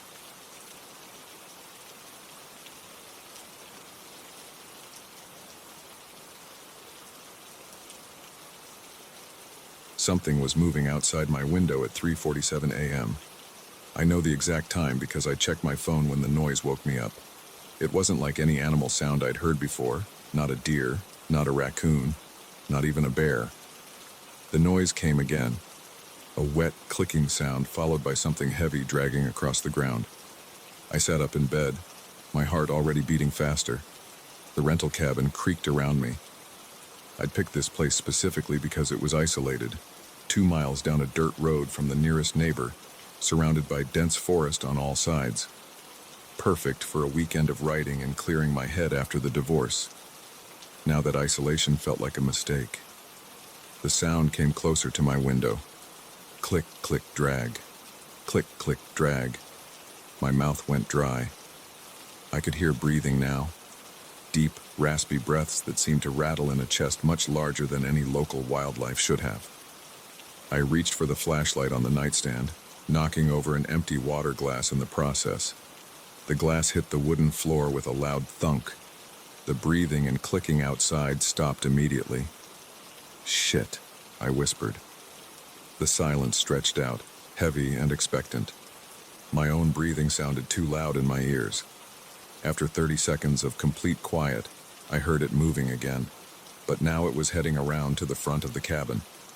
The wooden porch boards groaned under its weight.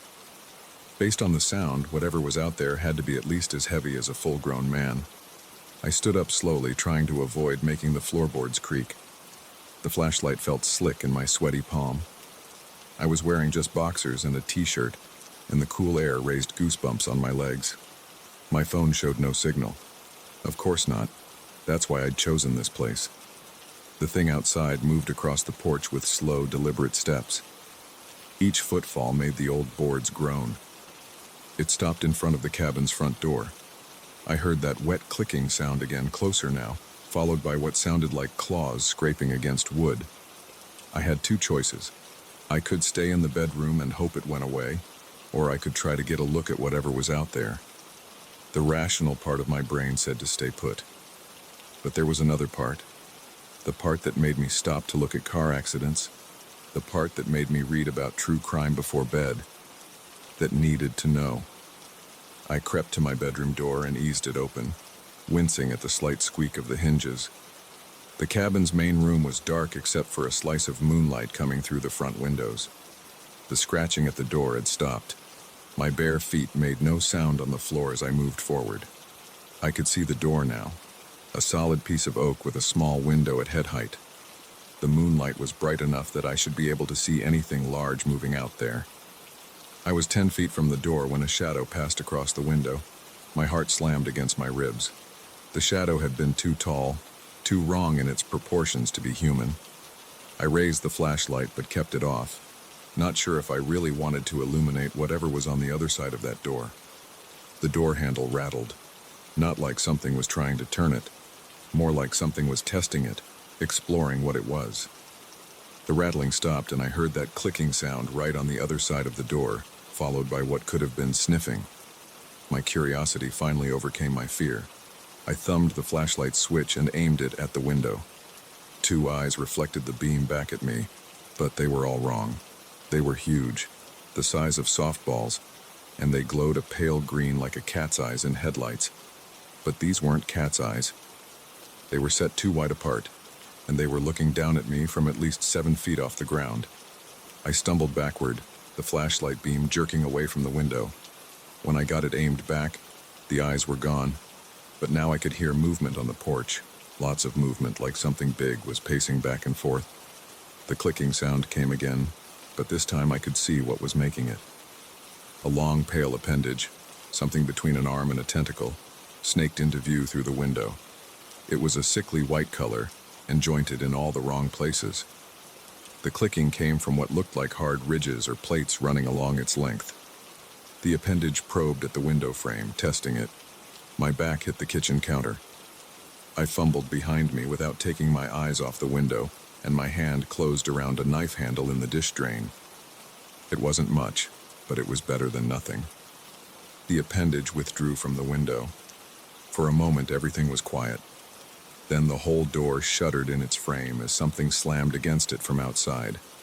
I nearly dropped the flashlight. The door held, but another impact made the hinges creak.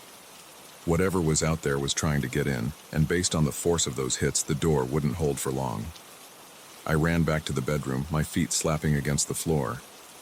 I grabbed my phone and car keys, pulled on the first pair of pants I could find, and shoved my feet into my boots without bothering with socks. Another crash from the front door, louder this time. The bedroom window. It was my only way out.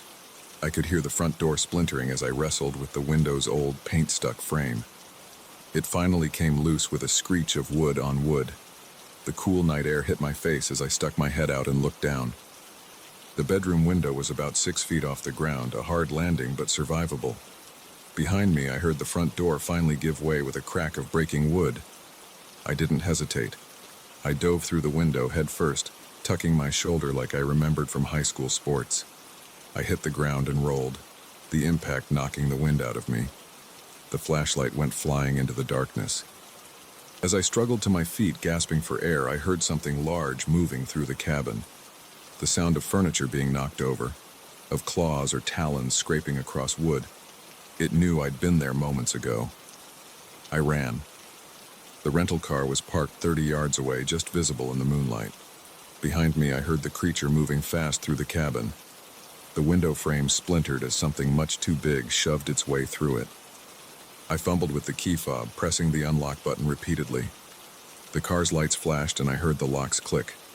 Almost there. 10 more yards. Something hit the ground behind me with a heavy thud. The clicking sound was faster now, excited. I could hear it moving, its strange gait covering ground quickly. 5 yards to the car. I reached for the door handle. A pale shape rose up in my peripheral vision. Something wrapped around my ankle, one of those wrong jointed appendages, its surface rough like sandpaper. I was yanked off my feet, the key fob flying from my hand. I hit the ground hard. The thing started dragging me backward toward the darkness beyond the car. I kicked out with my free leg and connected with something solid. The grip on my ankle loosened for a moment. I rolled onto my back, pulling the knife from my pocket. In the moonlight, I finally got a clear look at what had me. It was huge, 9 feet tall at least, its body a pale white that seemed to glow faintly in the darkness. The main mass of its body was vaguely humanoid, but that's where any resemblance to anything normal ended. 4 of those jointed appendages extended from its torso, each one at least 8 feet long. They moved independently, weaving through the air like snakes. Its head was the worst part. It was too wide, with no real face to speak of. Just those huge green eyes and what looked like a mass of smaller tentacles where a mouth should be. The tentacles writhed and twisted, and that clicking sound came from small, hard plates running along their length. The creature pulled me closer. I slashed out with the knife, catching one of the appendages. A clear fluid leaked from the cut, and the creature made a sound. A high-pitched keening that made my teeth hurt. It released my ankle. I scrambled backward, got my feet under me, and ran. Not for the car, I'd lost the keys in the scuffle, and looking for them would take too long. Instead, I ran for the trees. I could hear it pursuing me, its strange locomotion covering ground fast. The forest was dark, but the moonlight provided enough illumination to avoid running straight into trees. Branches whipped at my face as I ran.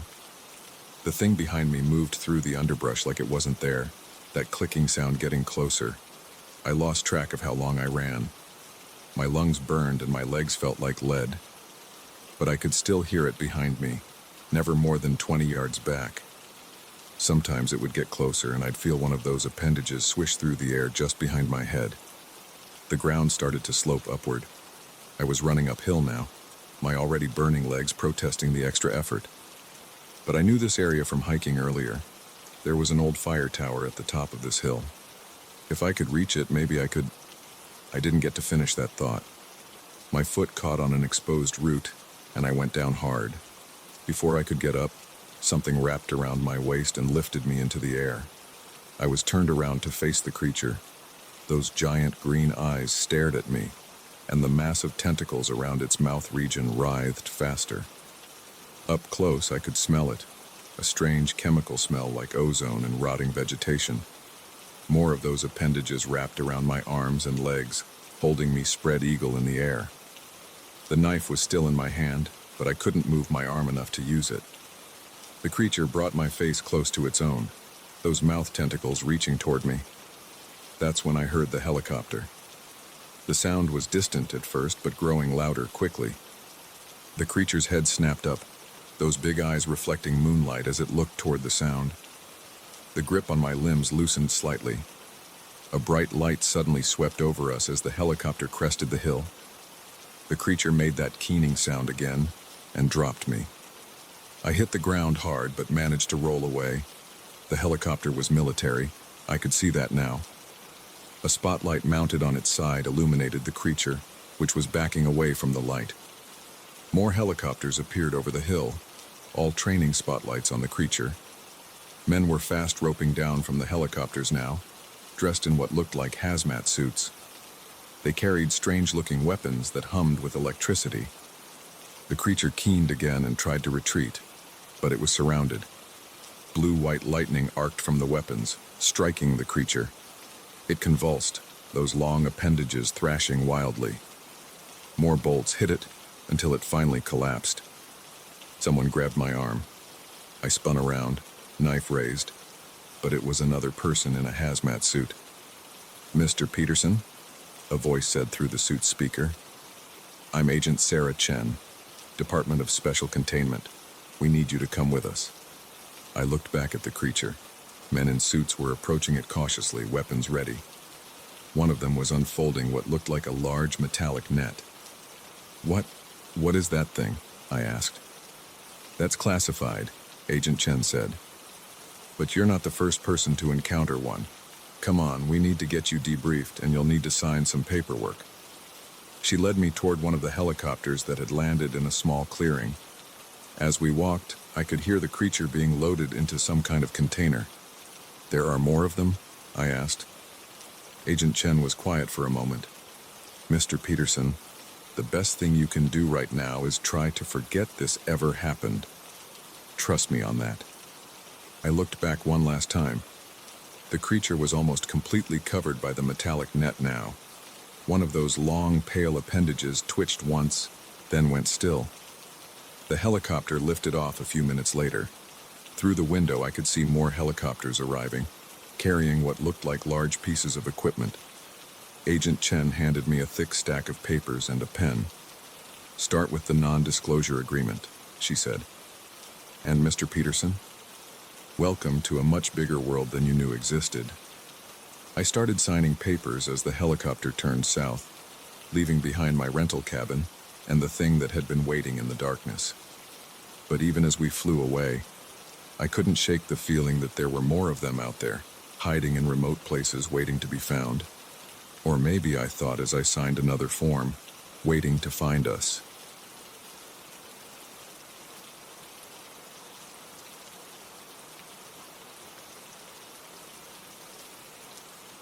I never should have bought this house. That's what I keep telling myself as I sit here in my bedroom, back pressed against the headboard, listening to the heavy footsteps downstairs. They're moving through my kitchen right now. I can tell because the old linoleum floor squeaks in that specific way, the same way it does when I walk across it. But I'm not walking across it. I'm up here, gripping my phone, trying to decide if I should call the police. Again. The thing is, they've already been here twice. Both times they found nothing. No signs of forced entry, no evidence of an intruder, just those damn muddy boot prints that keep appearing every morning. It started 3 weeks ago, right after I closed on the house. I got it for a steal. Foreclosure, needed work, but the bones were good. That's what my realtor kept saying. The bones are good, Mark. Yeah, the bones might be good, but something else isn't right here. The first morning after I moved in, I found them. Muddy boot prints on the front porch, size 12 or 13 work boots from the treads. They led right up to my front door, then disappeared. At first, I thought maybe it was the previous owner, coming back to check on the place out of habit. But when I asked around, I learned he'd died 6 months ago. Heart attack in the upstairs bathroom. I cleaned the prints off the porch that morning. The mud was thick, reddish-brown, like clay. But it hadn't rained in weeks, and the ground around the house was bone dry. I checked the whole property. No matching footprints anywhere else. No source for that particular type of mud. The next morning they were back. Same size, same mud, same pattern leading to the door. I cleaned them again, and again the next day, and the next. For 2 weeks straight, every single morning, those boot prints would appear overnight. I installed security cameras. Nothing showed up on the footage. The prints would just be there in the morning like they materialized out of thin air. I called the police the first time after reviewing that footage. They came out, took a report, found nothing. Called them again 3 days later. Same result. The neighbors haven't seen anything unusual. Mrs. Rodriguez next door has one of those Ring doorbells. Nothing on her footage either. I even put down flour on the porch one night, thinking I'd catch other prints or signs of tampering. In the morning, the boot prints were there in the flour, but they hadn't disturbed the rest of it. Like someone just stepped down from above. I started sleeping badly. Every little noise would jerk me awake. I'd lie there in the dark, straining to hear anything out of place. But there was never anything definitive, just the normal settling sounds of an old house. At least that's what I told myself. Until tonight. I went to bed around 11, same as usual. Checked all the doors and windows, locked. Security system armed, cameras running. I just started to drift off when I heard it. A distinct footstep on the front porch. That hollow wooden sound of a boot on old boards. My eyes snapped open. I lay perfectly still, barely breathing, listening. Another step, then another. They crossed the porch slowly, deliberately. When they reached the door, I heard something that made my skin crawl. The sound of a key turning in the lock. But that was impossible. I'd had all the locks changed when I moved in. I had the only keys. The door opened. The hinges didn't even creak. They never do. I'd oiled them myself last weekend. The footsteps entered my house. That's when I grabbed my phone and retreated to my bedroom. I wanted to run to get out of the house, but the footsteps were in the foyer between me and the front door. The back door was downstairs too. I was trapped up here. They're in the living room now. The footsteps are slow, methodical, like they're searching for something or someone. My phone shows no signal. Of course it doesn't. It never has good reception in this house. One of the many quirks I was planning to fix. The footsteps are moving to the stairs. The first step creaks. It always does. Another thing on my to-do list. Second step. Third. They're coming up. I press myself harder against the headboard. My heart is pounding so hard I can feel it in my throat. Fourth step. Fifth. The footsteps reach the landing. They pause. I'm holding my breath. In the darkness, I can see a shadow pass across the crack under my door. The handle starts to turn. The door opens. Nothing. Just empty darkness in the hallway. But the footsteps, I hear them in my room now, on my hardwood floors. Getting closer to my bed. The weight of something heavy sits on the edge of my mattress. I feel the springs compress. I squeeze my eyes shut. This isn't real. It can't be real. You bought my house. The voice is deep, gravelly, like someone who smoked 2 packs a day for 40 years. I force my eyes open. There's no one there. but the weight on my mattress remains. Your house?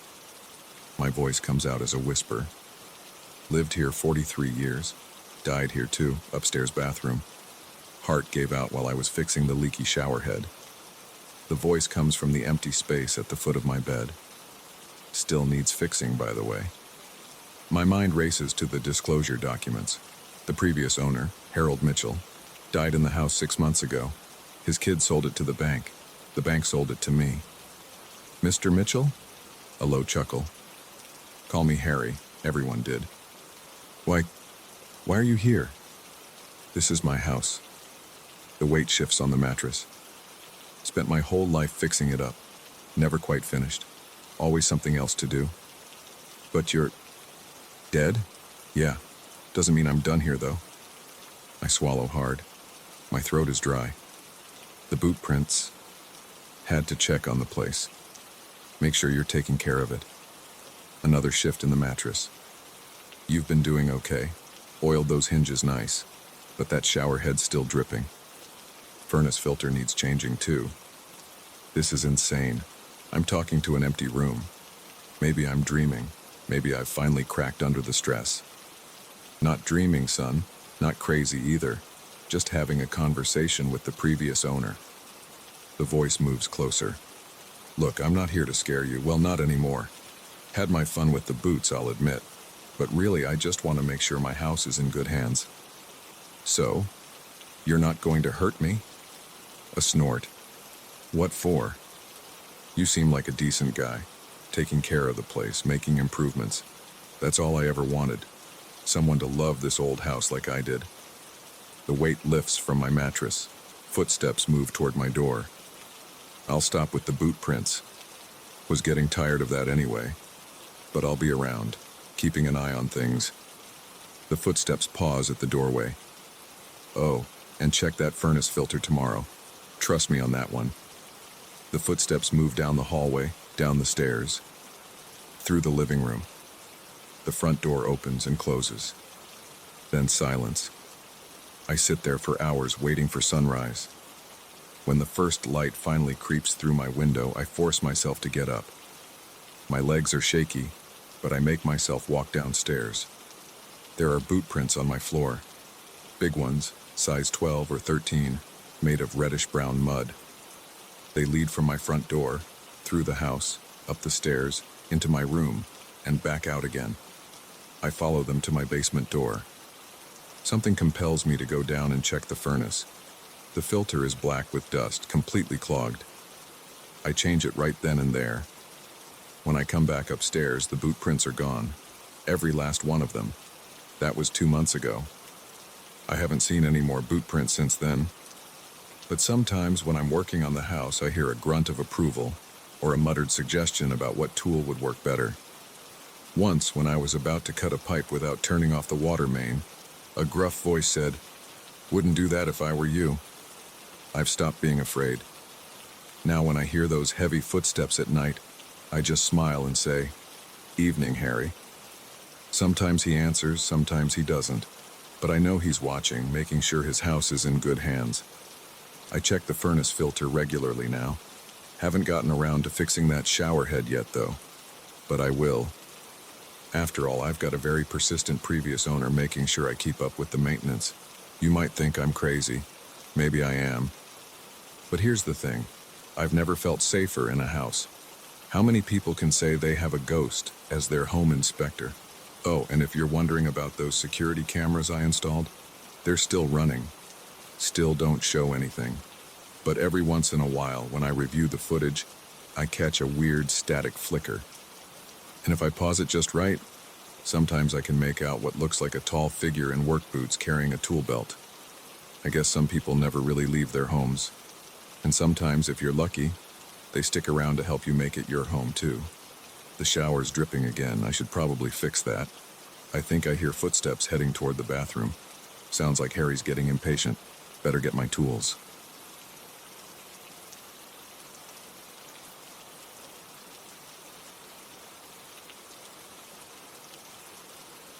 I shouldn't have gone back to that creek. Looking back now, every rational part of me knows that. But I did go back again and again until I found out what those whispers meant. I wish I hadn't. It started 3 weeks ago on what should have been a normal hiking trip with my friends Mike and Sarah. We'd done this trail dozens of times before. It was our go-to weekend escape from Boston, a 4-hour drive into the White Mountains of New Hampshire. The Lancaster Trail wasn't on any tourist maps. Mike had discovered it years ago during his Forest Service days, and we liked it that way. No crowds, no selfie-taking tourists, just pure wilderness. The morning started like any other. We parked Mike's Subaru at the unmarked trailhead at 7 a.m. sharp. The air was crisp, early October in New England, when the leaves are just starting to turn but haven't peaked yet. Sarah handed out the trail mix she always made, heavy on the M&Ms, light on the raisins. She knew my preferences. Mike did his usual equipment check, making sure we had enough water and our emergency gear was in order.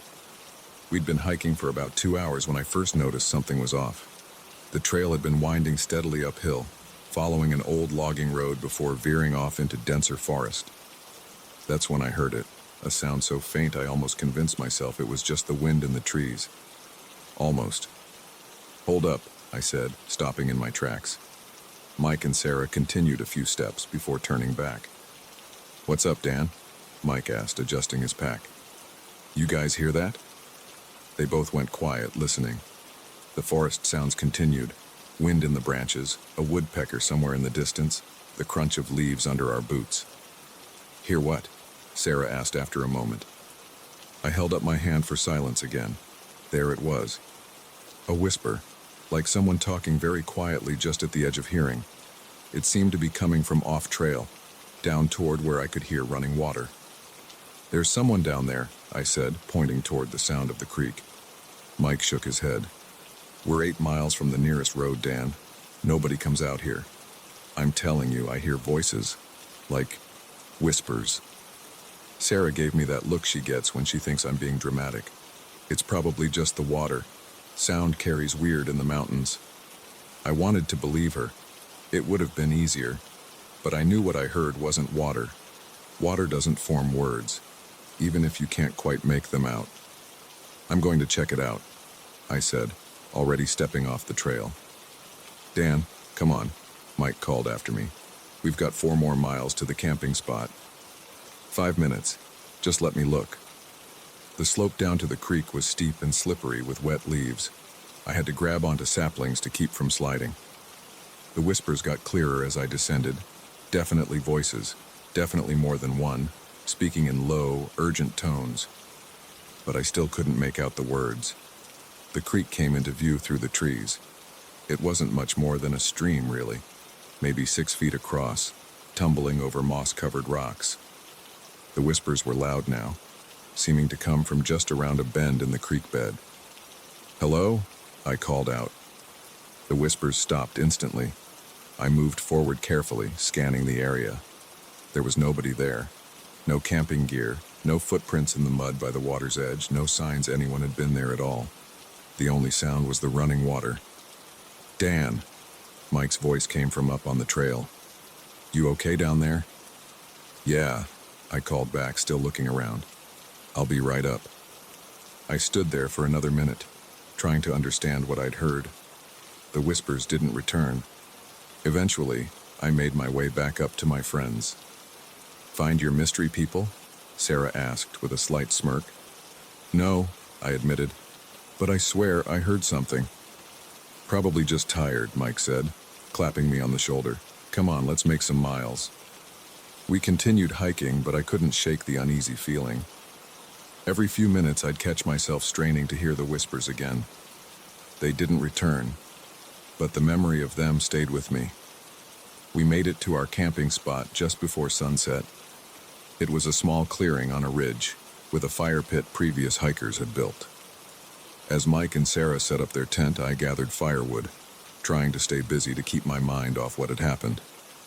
That night around the campfire, I almost brought it up again. But I could already imagine their reactions. More concerned looks, more gentle suggestions that I was just tired or imagining things. So I kept quiet, roasting marshmallows and listening to Mike's story about the bear he'd encountered last summer. We hiked out the next morning without incident. The whispers didn't return, and by the time we reached the car, I'd almost convinced myself Sarah was right. Just water sounds playing tricks on my ears. That should have been the end of it. A weird experience to tell at parties, nothing more. But 3 days later, I couldn't stop thinking about it. I was sitting at my desk at work, supposedly reviewing quarterly reports, but really just staring at my computer screen, replaying those whispers in my head. I opened Google and started searching. At first, I just looked up the general area, Lancaster Trail, White Mountains, hiking reports. Nothing unusual came up. Then I tried adding terms like strange sounds and whispers. Still nothing. I was about to give up when I found an old forum post from 2012. Someone hiking in the same area had reported hearing voices in the woods near a stream. The post didn't have many details, but it was enough to make my skin crawl. That night, I dug deeper. I found local newspaper archives going back to the 1950s. Most of it was usual small-town news, county fairs, town meetings, lost dogs. But in 1978, there was a story that caught my eye. A search and rescue operation for a missing hiker had focused on an area near Lancaster Trail. They never found him, but one of the rescue team members reported hearing strange voices during the search. I had to know more. I called in sick to work on Friday and drove back up to New Hampshire. I told myself I was being ridiculous, but I couldn't shake the feeling that there was something there, something important. This time, I came prepared. I brought a digital voice recorder, a better flashlight, and a more detailed map of the area. I also brought my GPS to mark exactly where I'd heard the whispers. The trail felt different alone. Every snapping twig made me jump. The forest seemed darker, more closed in. It took me longer to reach the spot without Mike setting the pace, but around noon, I recognized the section of trail where we'd stopped before. I marked my location on the GPS and started down toward the creek again. The slope seemed steeper than I remembered.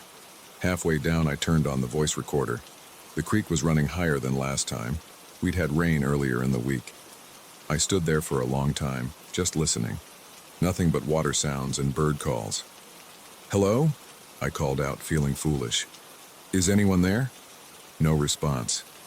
I walked along the creek bank, careful not to slip on the wet rocks. After about 10 minutes, I was ready to give up. Then I heard it. The whispers started so quietly I almost missed them, but they were there, clearer than before. Multiple voices, speaking quickly, urgently. They seemed to be coming from the other side of the creek. I fumbled with the voice recorder, making sure it was still running. Carefully, I stepped onto the first rock to cross the creek. The whispers got louder. I could almost make out words now. Halfway across the creek, my foot slipped. I caught myself before falling, but the voice recorder wasn't so lucky. It flew from my hand and hit a rock before falling into the water. I watched helplessly as the current carried it downstream. The whispers stopped again. I stood there on that rock in the middle of the creek, heart pounding, wondering what to do next. That's when I noticed something strange about the opposite bank. There was a small opening in the rocks I hadn't seen before, partially hidden by ferns. It looked like the entrance to a cave or tunnel. The whispers started again, definitely coming from that direction. I knew I should leave. Everything I'd learned about wilderness safety told me not to enter unknown caves alone, but I'd come too far to turn back now. I finished crossing the creek and approached the opening. It was larger than it had looked from the creek, about 4 feet high and 3 feet wide. The whispers were clearer now, but I still couldn't make out the words. They seemed to be coming from deep inside. I took out my flashlight and shined it into the opening. The beam revealed a narrow tunnel sloping downward. The walls were smooth, almost too smooth to be natural. Water trickled down one side, and the air coming from inside was cold. I had to crouch to enter. The tunnel extended about 20 feet before making a sharp turn to the right. The whispers echoed off the walls, making it impossible to tell how far away they were. After the turn, the tunnel widened into a small chamber. My flashlight beam showed more tunnel openings leading off in different directions. The whispers seemed to be coming from all of them now, overlapping and echoing until they were just a constant susurration of unintelligible voices. I took another step forward. My foot hit something that clattered across the rocky floor. I swung my flashlight down. It was a camera, an old one, covered in dust, but otherwise intact. I picked it up with trembling hands. The brand name had worn off, but it looked like it was from the 1970s. The whispers got louder. I could almost understand them now, almost make out what they were saying. I took another step forward. My flashlight flickered. I froze. The light flickered again, then went out completely. The darkness was absolute. The whispers surrounded me now, and for the first time, I could understand the words. They were saying my name. I ran. I don't remember dropping the camera. I don't remember finding my way back through the tunnel. My next clear memory is breaking out into daylight, gasping for air, my clothes soaked with creek water and cave mud. I didn't stop running until I reached the trail. My hands were bleeding from grabbing rocks and trees, but I barely felt it. I made it back to my car in half the time it had taken me to hike in. That night in my apartment back in Boston, I finally looked up the news story about the missing hiker from 1978. His name was Daniel Morrison. He was carrying a camera when he disappeared. I haven't been back to Lancaster Trail. Mike and Sarah have invited me hiking several times, but I always find an excuse not to go. They wouldn't understand. Sometimes at night, when everything is quiet, I think I can hear whispers again. They're probably just the pipes in my building or traffic from the street below. Probably. But I keep thinking about that camera, lying there in the darkness. And I wonder, if someone found it now, would the film inside still be intact? Would it show what happened to Daniel Morrison? Would it show what's really down there in those tunnels? I don't want to know the answers. But sometimes, in my dreams, the whispers tell me anyway. Last week, I got a letter. No return address, just my name and address typed on a plain envelope. Inside was a single photograph, badly damaged by water and time. Most of it was too faded to make out, but in one corner, I could clearly see a tunnel entrance in a rocky bank, partially hidden by ferns. I burned the photograph. Then I changed my phone number and deleted my social media accounts. I'm moving next month to Arizona. Somewhere dry, somewhere far from forests and mountains and hidden streams. But part of me knows it won't matter, because the whispers aren't coming from that cave, not really. They're coming from somewhere else, somewhere much closer. And they know my name now. They know my name, and they're getting louder.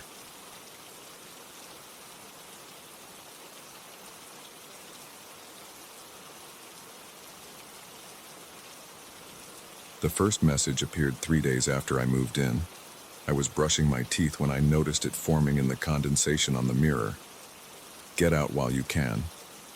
The letters were backwards, like someone had written them from inside the glass.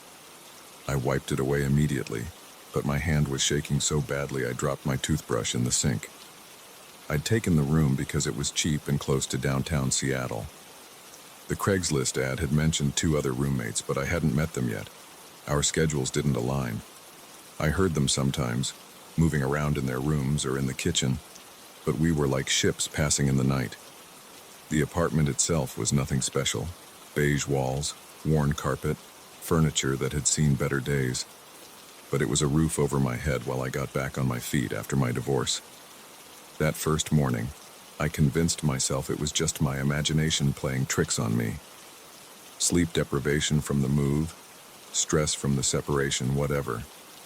I went to work at the accounting firm like nothing had happened. But when I came home and took my evening shower, there it was again. The others didn't listen. The steam from the hot water made the letters appear slowly, one by one, like invisible fingers dragging through the condensation. I cleaned the mirror thoroughly with Windex, making sure to get every corner. The next morning, a new message.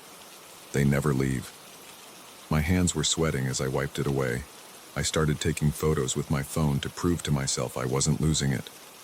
After a week, I began documenting everything in a notebook. The messages appeared twice daily, always when I showered or when the mirror fogged up from sink steam. They never repeated exactly, but they all carried the same warning tone. Watch your back. Don't sleep too deeply. Check the locks. They're always watching. I installed a small security camera in the bathroom, pointing it at the mirror. The footage showed nothing.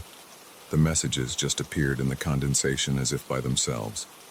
No hands, no movement, nothing unusual except the words forming letter by letter in reverse. The sound of my roommates became more noticeable. Footsteps in the hall at odd hours. Cabinets opening and closing in the kitchen at 3 a.m. Sometimes I'd wake up to find things in my room slightly moved. My laptop shifted an inch to the left. My shoes arranged differently by the door. My coffee mug on the opposite side of the desk. I tried leaving notes for my roommates under their doors. "Hey, would love to meet up and chat sometime." No response. I knocked on their doors during reasonable hours, but no one ever answered. The rent was automatically deducted from my account each month, so I had no reason to contact the landlord. The messages grew more urgent. Check behind the walls. Listen for the scratching. Count the shadows. They move at night. I started sleeping with my bedroom door locked and a chair wedged under the handle. I bought a high-powered flashlight and kept it by my bed. During the day, I'd press my ear against the walls, trying to hear what was happening in the other rooms. Sometimes I caught fragments of conversations, but they were too muffled to make out the words. One night I woke up to use the bathroom and found all the kitchen cabinets standing open. Every single one. The refrigerator door was ajar too, casting a pale light across the linoleum. I knew I hadn't left them that way. I barely cooked, just heated up microwave meals and made coffee. I started taking pictures of everything before I left for work and comparing them when I got home. Small things were always different. The angle of the couch cushions, the position of magazines on the coffee table, the arrangement of dishes in the drain rack. Nothing major, nothing I could definitively prove wasn't just my own forgetfulness, but enough to keep me constantly on edge. The messages continued. They're getting closer. Don't turn your back. Watch the corners. Time is running out. I tried to record the sounds at night. My phone picked up footsteps, whispers, the sound of furniture being dragged across carpet. But when I checked the apartment in the morning, nothing was out of place, at least not obviously. I started spending more time at work, coming home as late as possible and leaving early in the morning. My co-workers noticed the changes in me, the dark circles under my eyes, my jumpiness, how I'd zone out during meetings. My boss suggested I take some time off to rest. I couldn't tell him that my apartment was the last place I wanted to be. 2 months in, I was sitting on my bed one night, trying to read a book, but really just listening to the sounds of the apartment, when I heard something new. A scratching noise, coming from inside the wall behind my headboard. Not mice. The sound was too deliberate, too rhythmic, like someone dragging their fingernails across the drywall in a pattern. I pressed my ear against the wall. The scratching stopped immediately. Then I heard what sounded like breathing, slow, raspy inhales and exhales, just on the other side of the wall. I jerked away so fast I knocked my lamp off the nightstand. The next morning's message was different. They know you heard. I started researching the apartment building's history. It was built in the 1970s. Nothing remarkable. No reported deaths, no mysterious disappearances. Nothing that would explain what was happening. I tried to find previous tenants online, but came up empty. The messages grew more specific. Check the air vents. What's behind the mirror? Count your steps at night. They use the pipes. I unscrewed the air vent cover in my room and shone the flashlight inside. The beam revealed nothing but dust and cobwebs, but I swore I could hear movement further down the shaft. A sliding, shuffling sound that stopped as soon as I noticed it. The mirror became an obsession. I examined it from every angle, looking for hidden mechanisms or signs of tampering. It was a normal bathroom mirror, mounted flush against the wall. But when I tapped it, the sound was hollow, like there was space behind it. One evening, I decided to remove the mirror entirely. I waited until I heard no movement in the apartment, then grabbed my tools.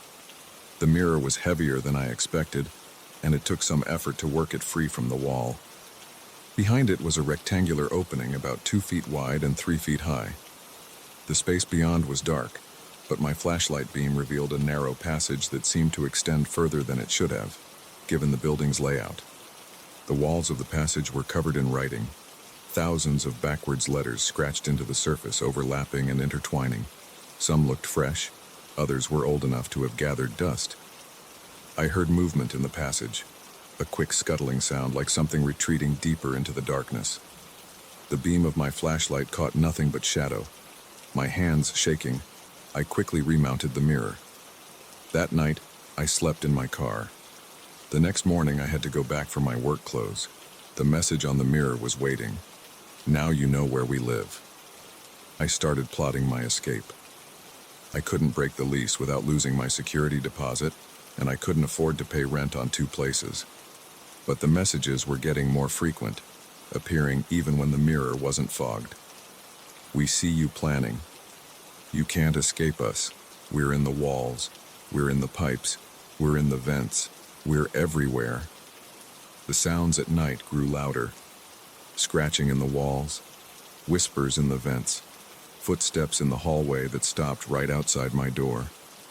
I barricaded myself in my room, only leaving for work and essential trips to the bathroom. 3 months after moving in, I woke at 3 a.m. to complete silence. The usual ambient sounds of the apartment, the hum of the refrigerator, the whir of the heating system, the creaks and groans of the building, were gone. The silence was absolute, pressing against my eardrums like a physical force. I lay perfectly still, barely breathing, straining to hear something, anything. Then I heard it, a soft scratching sound coming from the other side of my bedroom door. Not at the bottom where a mouse might scrabble, but at eye level, like someone, or something, was writing on the wood. I turned on my flashlight and aimed it at the door. In the beam, I could see letters appearing on the surface, carved into the wood from the outside, appearing stroke by stroke in real time. We want to meet you. I didn't sleep the rest of the night. When morning came, I went straight to work and started searching for a new apartment during my lunch break. I found a studio across town that I could move into immediately if I paid 2 months' rent up front. It would drain my savings, but I didn't care. I went back to the apartment that evening with empty boxes, planning to pack as quickly as possible. The message on the mirror was longer than usual. You can leave, but we'll follow. We always follow, ask the others. As I was throwing clothes into boxes, I heard a door open somewhere in the apartment, then another. Footsteps in the hallway, multiple sets, approaching from both directions. I grabbed my pre-packed emergency bag and yanked open my bedroom window. The fire escape was right there, just as I'd planned. I climbed out just as my bedroom door began to open. I didn't look back. I ran down the fire escape, metal clanging under my feet, and didn't stop running until I reached my car. As I pulled away from the curb, I glanced in my rearview mirror. My bedroom window was dark, but I swore I could see faces pressed against the glass. Faces that weren't quite right. Faces that seemed to be made of shadow and fog. I stayed in a hotel that night and hired movers the next day to get my remaining belongings. They reported nothing unusual about the apartment. My roommate's doors were closed, as always. I moved into the studio apartment and tried to put the experience behind me. For a week, everything was normal. Then one morning, I was brushing my teeth when I noticed condensation forming on my new bathroom mirror. Letters began to appear, backward as always. Welcome home. I immediately called my landlord and asked about the previous tenants. He sounded confused. The apartment had been empty for 6 months before I moved in. No one would rent it because of the strange noises in the walls. That night, I heard the first scratch from inside the heating vent. I broke my lease the next day and moved in with a friend in Portland. I sleep on his couch and contribute to rent, but I don't care. At least here, the mirrors stay clear and the walls don't whisper. Sometimes, though, when I'm alone in the bathroom, I find myself staring at the mirror, waiting for words to appear. And sometimes, just sometimes, I think I see letters starting to form in the steam. But I always wipe them away before I can read what they say. I don't want to know if they followed me here. I don't want to know what they want. And most of all, I don't want to know what happened to my old roommates. The ones whose doors were always closed. The ones I never saw. The ones who might not have been there at all. Some questions are better left unanswered. Some mysteries should stay buried in the walls, behind the mirrors, in the spaces we pretend don't exist. But every now and then, When I hear an unexpected sound in the night or catch a movement in my peripheral vision, I remember those backwards letters forming in the steam. They always follow. And I wonder how far I'll have to run before they stop.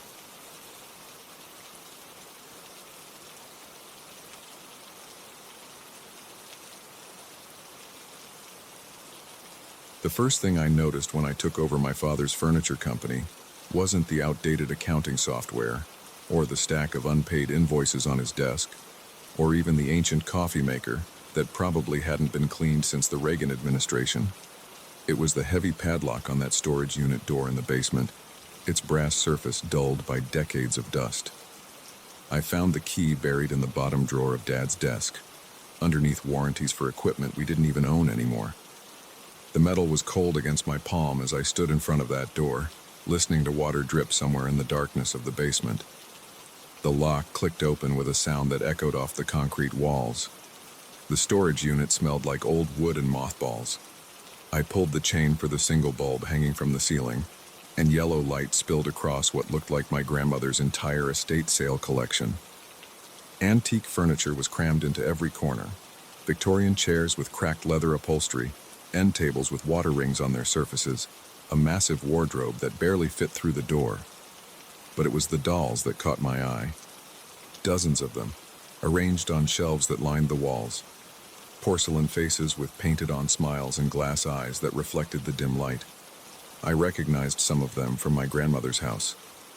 She'd been a collector, always dragging home new finds from estate sales and antique shops.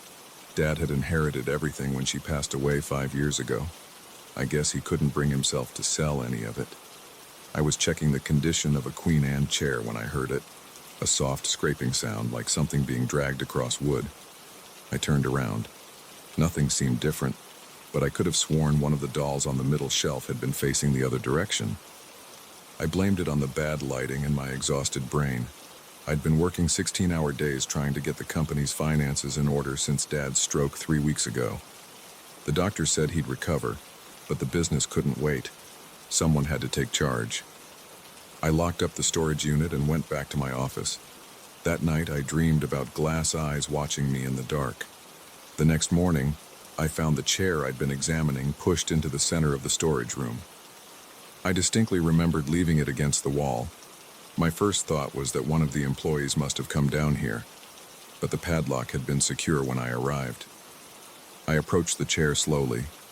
The leather was cracked and peeling, showing the yellowed padding underneath. As I reached out to touch it, I heard that scraping sound again, louder this time, coming from behind me. I spun around. One of the dolls had fallen face down on the shelf. I picked it up, noting its weight and the intricate lace detail on its dress. When I set it upright, I noticed something odd. There was dust on the shelf everywhere except for a long streak leading to where I'd found the doll. My phone rang, making me jump. It was our biggest client threatening to pull their account. I spent the rest of the day in damage control mode, but I couldn't shake the feeling that something wasn't right in that basement. That night I stayed late at the office, going through old contracts. Around midnight I heard footsteps in the hallway. "Hello?" I called out. No response. The security system was armed. Nobody else should have been in the building. I grabbed my phone's flashlight and walked down the hall. Empty. But as I passed the basement door, I heard that scraping sound again, clearer than ever. It was followed by a soft thump. My hand shook as I unlocked the basement door. The storage unit was still secured, but now I could hear movement inside, like something being slowly dragged across the floor. I stood there for what felt like hours, key in hand, trying to convince myself there had to be a rational explanation. Maybe rats had gotten in somehow. Maybe the old building was just settling. The scraping stopped. Then I heard something that made my blood run cold. The sound of porcelain fingers tapping against wood. I unlocked the padlock. The chain clinked as I pulled it free. Heart pounding, I opened the door. The chair had moved again, now positioned directly in front of the entrance. Sitting in it was one of the larger dolls, a Victorian-style figure in a blue dress that I definitely remembered seeing on the top shelf earlier. Its head was tilted slightly to one side, glass eyes reflecting the beam of my flashlight. I backed away slowly, but before I could reach the door, I heard movement behind me. I turned to see another doll actually walking, across a shelf on unsteady porcelain legs. Its tiny boots made clicking sounds against the wood. More movement caught my eye. All around the room, dolls were beginning to stir. Small heads turned. Jointed arms began to reach out. I ran. I slammed the door shut and fumbled with the padlock, my hands shaking so badly I could barely work the key. From inside, I heard the scraping sound getting louder, accompanied by the click of dozens of tiny feet on the floor. The lock finally caught. I stumbled backward, breathing hard. Something hit the other side of the door with a solid thunk, then another impact, and another. I made it up the stairs somehow and didn't stop running until I reached my car. I spent the rest of the night in a hotel, telling myself I was having some kind of breakdown from stress and exhaustion. Things like this didn't happen in real life. They couldn't. But when I arrived at work the next morning, I found the storage unit door standing wide open. The padlock lay on the floor, still locked, its hasp somehow twisted completely off its mounting. Inside, every single piece of furniture had been arranged in a perfect circle around that chair. And every single doll was sitting exactly where it had been 2 days ago, posed primly on their shelves with painted-on smiles and glass eyes that seemed to follow my movement. I spent that morning researching the building's history, looking for anything that might explain what was happening. The company had been in the family for 3 generations, operating out of the same converted warehouse since my grandfather's time. Before that, the records showed it had been a furniture factory in the early 1900s. Nothing unusual stood out. Then I found an old newspaper article about a fire in 1912. The factory had burned, killing several workers. According to the article, they'd been trapped in the basement storage area. The paper mentioned that one of the victims had been a young woman who made dolls in her spare time, selling them to supplement her income. I printed the article and took it down to the basement. My hands were steady this time as I unlocked the storage unit. The furniture was still arranged in that perfect circle. I walked to the center and sat down in the chair. "I know you're here," I said out loud, feeling slightly ridiculous. "I know what happened to you. I'm sorry." Nothing moved. The only sound was my own breathing and that eternal drip of water somewhere in the darkness. Then I heard it, that familiar scraping sound. One of the dolls on the middle shelf turned its head to look at me, then another, and another. Soon every glass eye in the room was fixed on my face. The largest doll, the one in the blue dress, stood up. Its porcelain feet clicked against the wood as it walked to the edge of the shelf. It stopped there, looking down at me. "This was your place," I said. "You worked here. You made dolls here." The doll's head tilted slightly. Behind it, I could see others starting to move, climbing down from their shelves with jerky movements. They gathered around the blue-dressed doll like children around a teacher. "I don't want to take this space from you," I continued. "But I need to run this business. My father's sick. The company will fail if someone doesn't take charge." The blue-dressed doll took another step forward, then another. It walked right off the edge of the shelf. I started to lunge forward, but before it could fall, it stopped, floating in midair. The other dolls followed, drifting down from their shelves like leaves in autumn. They formed a circle around my chair, looking up at me with their glass eyes. The blue-dressed doll floated up until it was at eye level with me. This close, I could see the fine cracks in its porcelain skin, the way its painted lips were slightly faded at the corners. It reached out one tiny hand and pointed at the newspaper article I was still clutching. Then it pointed at the furniture around us, and finally at me. Understanding dawned. "You want to help?" The doll nodded, a barely perceptible movement. "You know this building, you worked here. You want to see it succeed?" Another nod. Around us, the other dolls had begun to move, straightening the furniture, dusting off surfaces with their tiny hands. One of them picked up a fallen table leg I hadn't even noticed and began trying to reattach it. I let out a laugh that was half relief, half hysteria. Okay. We can work something out. You can stay here, this can still be your space. Just, maybe we can figure out a way to do this that doesn't involve giving me a heart attack." The blue-dressed doll's painted lips seemed to curve up slightly at the corners. It extended its hand again, this time palm up, like it was offering to shake on our deal. I reached out with one finger, and it wrapped its tiny porcelain hand around it. Its touch was cold, but not unpleasant. That was 6 months ago. The company's doing better now. I've modernized most of our systems, brought in new clients, and even hired some additional staff. But I've kept the basement storage unit exactly as it was, though I did install better lighting and brought in some tools and materials for repairs. Every morning when I arrive, I unlock the basement door and say good morning to my unusual colleagues. They never move when anyone else is around, but sometimes I'll come down to find a piece of furniture perfectly restored overnight, or discover that they've reorganized the storage space in a way that makes more sense. The blue-dressed doll, I call her Sarah now after the name I found in that old newspaper article, seems to have appointed herself as my assistant manager. She has excellent taste in furniture and an eye for detail that comes from decades of watching this business operate. Dad's recovering slowly. I haven't told him about our new helpers yet. I'm not sure how to explain that his mother's doll collection has become an integral part of our restoration department. But the other day when he visited the workshop, he commented on how good everything looked. Just like the old days, he said, smiling, like there's still real pride in the craftsmanship. I caught a glimpse of movement from the basement door, just a flash of a blue dress disappearing into the shadows.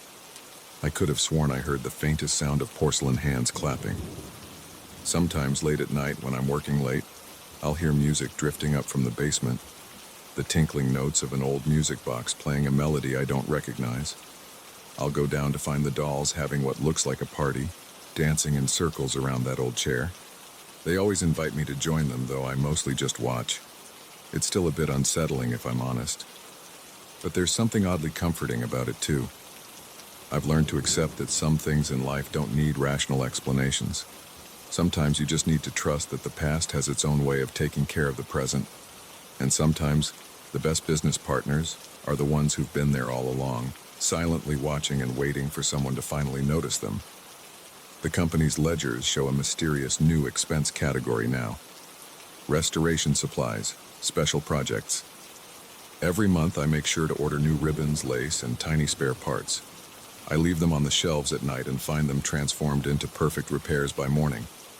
It's an unconventional arrangement, but it works for us. And if clients sometimes comment that our restored pieces seem to have a certain life to them, a certain warmth that modern furniture lacks, well, that's just part of the family business's special touch. Though I do make sure to warn new employees about the basement. Don't mind any noises you might hear down there, I tell them. It's just the old building settling, and maybe a few other things that have settled here too. They usually laugh it off, but they also don't question why the basement door always stays locked or why I'm the only one who goes down there after hours. Some things in a family business, after all, are best kept in the family.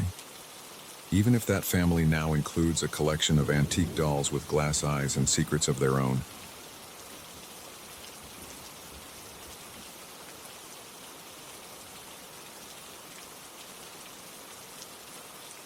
The first bang made me jump in my chair.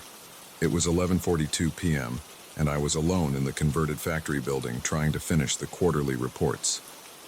The sound came from the old machine shop section, a sharp, metallic clang that shouldn't have been there at all. My fingers froze over the keyboard as I listened for more. The renovation company had done a decent job turning the abandoned manufacturing plant into modern office space. They'd kept the industrial charm, exposed brick walls, steel beams, and massive windows, while adding all the necessary modern amenities. But they'd left the old machine shop area mostly untouched. It sat empty behind the glass partition wall, full of shadows and silent machinery, waiting for phase 2 of the renovation that never came due to budget cuts. Another clang echoed through the building, followed by a scraping sound. My heart rate picked up. I minimized the spreadsheet on my screen and checked the security system status on my second monitor. All doors showed locked. No motion sensors had been triggered. The building was secure. I grabbed my phone and turned on the flashlight. The overhead lights in my section cast a warm glow over the rows of empty desks. But beyond the glass partition, The machine shop was dark except for the dim emergency lights required by code. As I stood up, my chair squeaked against the floor. The sound seemed too loud in the quiet building. The scraping noise came again, closer this time. My palms started to sweat. I wiped my right hand on my pants and gripped the phone tighter. The rational part of my brain said it was probably just the old building settling or maybe mice in the walls. But another part of me remembered all the stories the previous tenants had told about strange sounds and movements in the shadows after hours. I walked slowly toward the glass partition, my dress shoes clicking against the polished concrete floor. The machine shop lay before me, a forest of silent industrial equipment covered in dust cloths.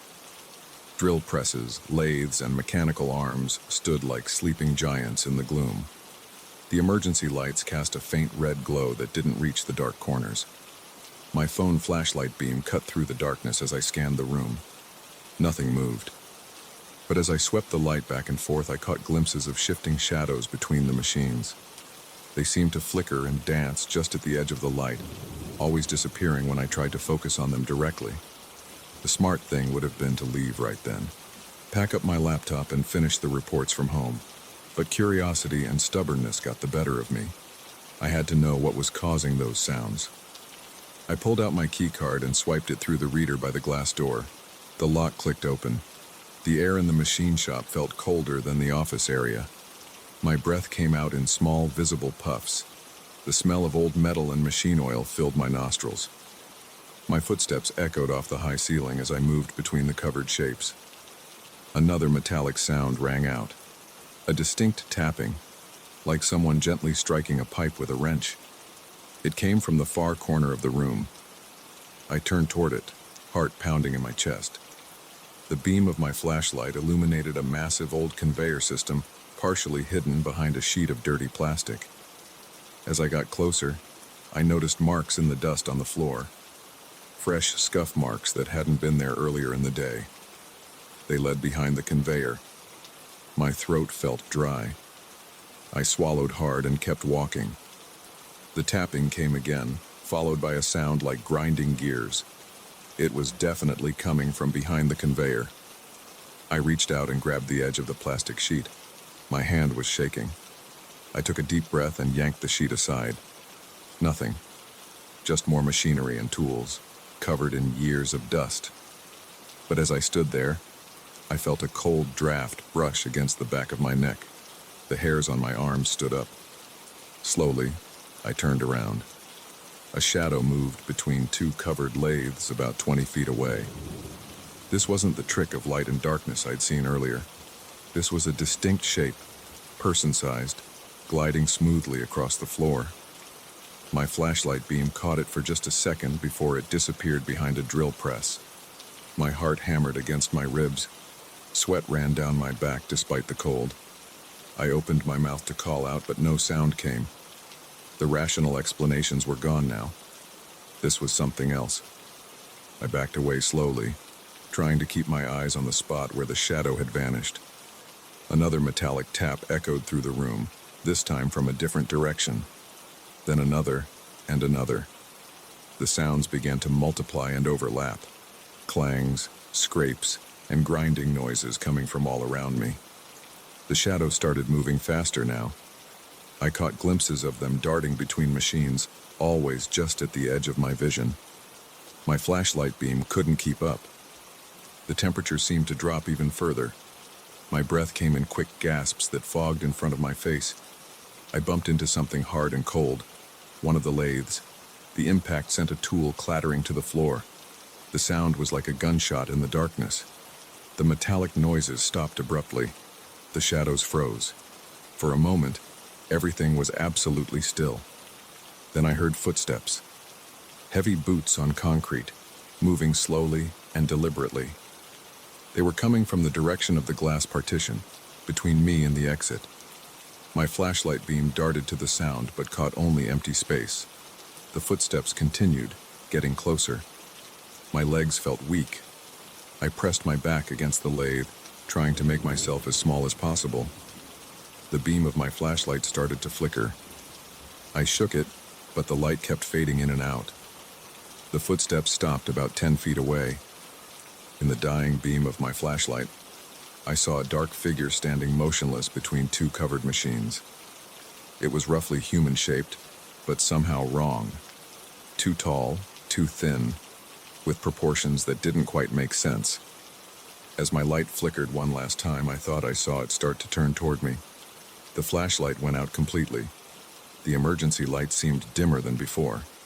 I couldn't see the figure anymore, but I could feel it there in the darkness. The air grew so cold it hurt to breathe. A sound came from where the figure had been standing, a low, grinding noise like rusted gears trying to turn. It grew louder, mixed with the screech of metal on metal. The shadows started moving again, whirling faster and faster around me. Tools began to rattle on the workbenches. The whole room seemed to vibrate with mechanical energy. My paralysis broke. I pushed off from the lathe and ran. I didn't care about being quiet anymore. I sprinted through the maze of machinery, bouncing off covered shapes and knocking tools to the floor. The glass partition glowed ahead of me like a beacon.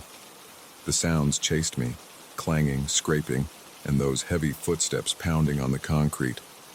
The shadows swept past me on both sides, moving impossibly fast. The cold air burned in my lungs. Something brushed against my shoulder and I jerked away, stumbling but keeping my feet. I slammed into the glass door with my shoulder, fumbling for my keycard. My hands were shaking so badly I could barely hold it. Behind me, the footsteps got closer. The card reader seemed to take forever to recognize the swipe. Finally, the lock clicked. I yanked the door open and dove through, pulling it shut behind me. The sound stopped instantly. The shadows disappeared. Through the glass, I could see the machine shop, lit only by the dim red emergency lights. Nothing moved. The dust cloths covering the machinery hung still and undisturbed. I backed away from the partition, gasping for breath. My shirt was soaked with sweat. As my breathing slowed, I noticed my phone was still clutched in my right hand, dark and dead. I pressed the power button, but nothing happened. The battery had been fully charged when I'd used it as a flashlight. I walked quickly back to my desk, grabbed my laptop and bag, and headed for the exit. I didn't look back at the machine shop. The main office lights flickered once as I passed beneath them, but stayed on. I punched in the security code with trembling fingers and practically ran to my car. As I drove home, I tried to make sense of what had happened. The rational explanations came creeping back. Old buildings make strange noises. Shadows play tricks on your eyes when you're alone and scared. An overactive imagination can make you see things that aren't there. But I knew what I'd seen and felt in that room. The cold, the shadows, the figure. I called in sick the next day. When I finally went back to work, I made sure to leave well before sunset. The machine shop stood silent behind its glass wall, looking perfectly normal in the daylight. But sometimes, when I'm working late and the office is quiet, I hear faint metallic sounds echoing from that direction. I don't investigate anymore. I pack up my things and leave. They're renovating the machine shop next month, finally doing the Phase 2 conversion into more office space. The construction crews will tear out all the old equipment and strip the room down to bare walls. Part of me wonders if they'll find anything unusual in there. A bigger part of me hopes they don't. I still work late sometimes, but never alone, and never in that building. I took a transfer to our downtown office as soon as one opened up. The commute is longer, but I don't mind. Sometimes a longer drive is worth it to avoid the things that move in the shadows of old machines, keeping their own time, following their own mechanical rhythms in the darkness. The quarterly reports? They got done eventually, but not that night. Some deadlines aren't worth the risk of meeting. Some rooms are better left unexplored, and some sounds in the night should serve as a warning rather than an invitation to investigate. I learned that lesson in the machine shop, surrounded by shadows and cold air and the echo of footsteps that shouldn't have been there. I don't know what I encountered that night. I don't want to know. But sometimes I dream about it, about the figure standing in the darkness, about the wrongness of its proportions, about the grinding sound it made as it started to turn toward me. In the dreams, my flashlight doesn't flicker and die. In the dreams, I see its face. Those are the nights I wake up gasping, my sheets soaked with sweat, grateful for the warm yellow light of my bedside lamp.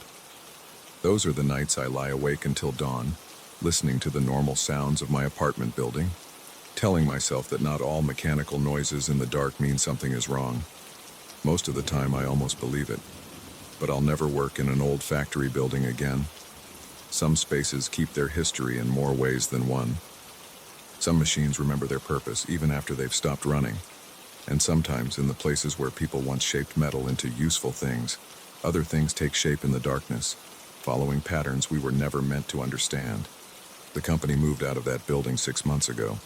The old factory is empty now, waiting for new tenants. Sometimes I drive past it late at night. The windows are dark, but I always think I see movement behind them. Shadows shifting in the machine shop, keeping their own time, waiting for someone else to investigate a strange sound in the night. I never stop. I never slow down. I keep driving until the old factory disappears in my rearview mirror. But I know it's still there. Its empty rooms filled with silence and shadows and the echo of footsteps that shouldn't exist. And sometimes, when the night is very quiet and very dark, I think I hear the faint sound of metal striking metal, carried on the wind like a distant bell, calling out to anyone who might be listening. I don't listen anymore. Some calls are better left unanswered.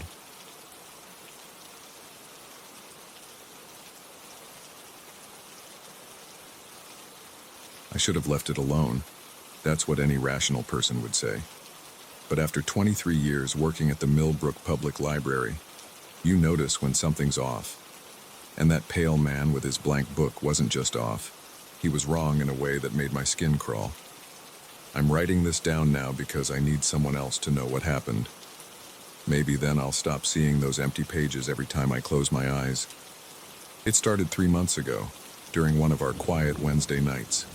The library stays open until 9 p.m. on weekdays, though hardly anyone comes in after 7.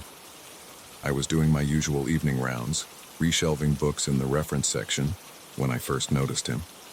He sat in the far corner of the reading room, hunched over a large book. Nothing unusual about that. We get plenty of regular readers, especially in winter when people want somewhere warm to spend their evenings. But something made me pause between the shelves.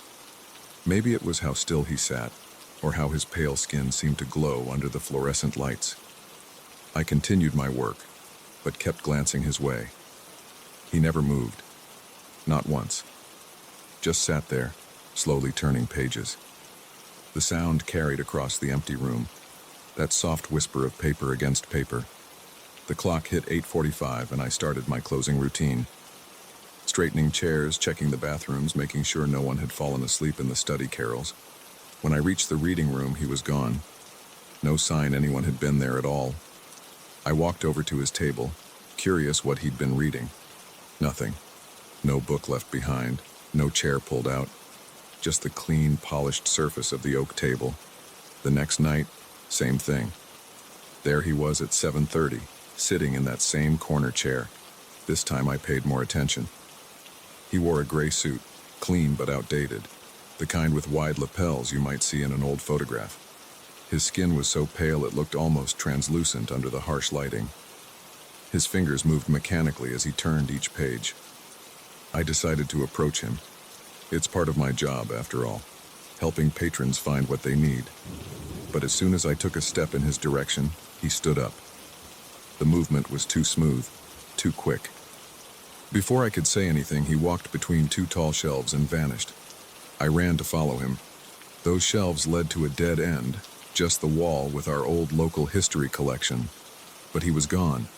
I checked every aisle, every corner. Nothing. That's when I noticed the temperature. The whole section felt ice cold, like opening a freezer door. My breath came out in visible puffs. I hurried back to the front desk, trying to convince myself I was just tired seeing things in the bad lighting. But he came back. Night after night, always at 7:30, always in that corner. Always reading that same book, if you could call it reading. Because on my 4th night of watching him, I finally saw what was on those pages. Nothing. Absolutely nothing. Blank white paper, page after page. But he stared at each one like it contained the secrets of the universe, his pale fingers trembling as they turned each sheet. I started documenting everything. The temperature always dropped when he appeared. The lights would flicker just slightly. And the sound, that whisper of turning pages that seemed to echo in my skull even after he vanished. I tried setting up my phone to record him one night. The video showed nothing but an empty chair. The security cameras? Static and interference whenever he appeared. I researched the library's history, looking for any deaths or accidents that might explain whatever this was. The building dated back to 1892, but I found nothing unusual. No tragic stories, no mysterious disappearances, just decades of ordinary small-town life. After 2 weeks of this, I couldn't take it anymore. I had to know what he wanted, what he was looking for in those blank pages. So, I made a plan. That Wednesday, I pretended to work in the far stacks, keeping my distance until he settled into his routine. Then I approached from behind, moving as quietly as possible. 3 feet away. 2 feet. Close enough to see the yellowed edges of that mysterious book. "Excuse me, sir? Can I help you find something?" He stopped turning pages. His hands went completely still. The temperature plummeted so fast my teeth started chattering.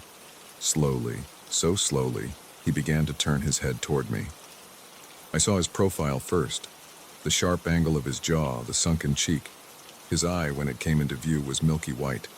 No pupil, no iris. Just a pale orb that somehow still managed to focus directly on me.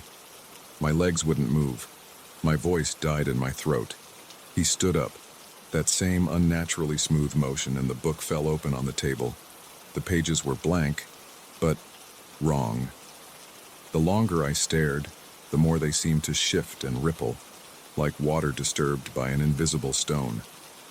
He took a step toward me. I stumbled backward, knocking into a chair. The fluorescent lights overhead buzzed and flickered. In that brief moment of darkness, he vanished. Just disappeared between one blink and the next. I ran to the light switch and flooded the whole library with brightness. My hands shook as I searched every aisle, every corner. Nothing. No sign of him or the book. Even the chair he always sat in was perfectly pushed in. I called in sick the next day. Spent the whole time researching ghost stories, local legends, anything that might explain what I'd seen. I found nothing. When I returned to work on Friday, I half expected him to be there, waiting. But the reading room stayed empty all night. A week passed, then 2. No sign of him. I started to relax, to convince myself I'd imagined the whole thing. Maybe stress, maybe too many late nights alone in the building. I almost had myself believing it. Then yesterday I found something in the local history section. A thin folder I'd never seen before, tucked between 2 larger volumes. Inside was a single photograph, yellowed with age. A group of people standing in front of the library, dated 1937. And there he was, standing at the edge of the frame. Same pale skin, same outdated suit, same blank expression. The caption listed everyone in the photo. His name was William Cooper, head librarian from 1935 to 1938. He disappeared one night after closing, leaving nothing behind but an empty desk and a book with no writing inside. I should have left the folder where I found it, should have walked away and never looked back. But I took it home. Needed proof that I wasn't going crazy, that someone else had seen him too. The photo sits on my desk now as I write this. Sometimes, out of the corner of my eye, I think I see his figure shift slightly in the frame. And every night since I brought it home, I've dreamed of blank pages turning endlessly in the dark. I'm going back tonight. The library closed an hour ago, but I still have my keys. I need to return the folder before something happens. I don't know what he's looking for in those empty pages, but I know now he's been searching for almost 90 years. Maybe that's all he is. Just a man who lost something important. Something written in a book that no longer exists. Or maybe there's more to it. Maybe those blank pages aren't really blank at all if you know how to read them. I keep thinking about his eyes. Not just their emptiness, but the desperate way they scanned each page. Like someone searching for a single word in an infinite void of white space. like someone who knows exactly what they're looking for but can never quite find it.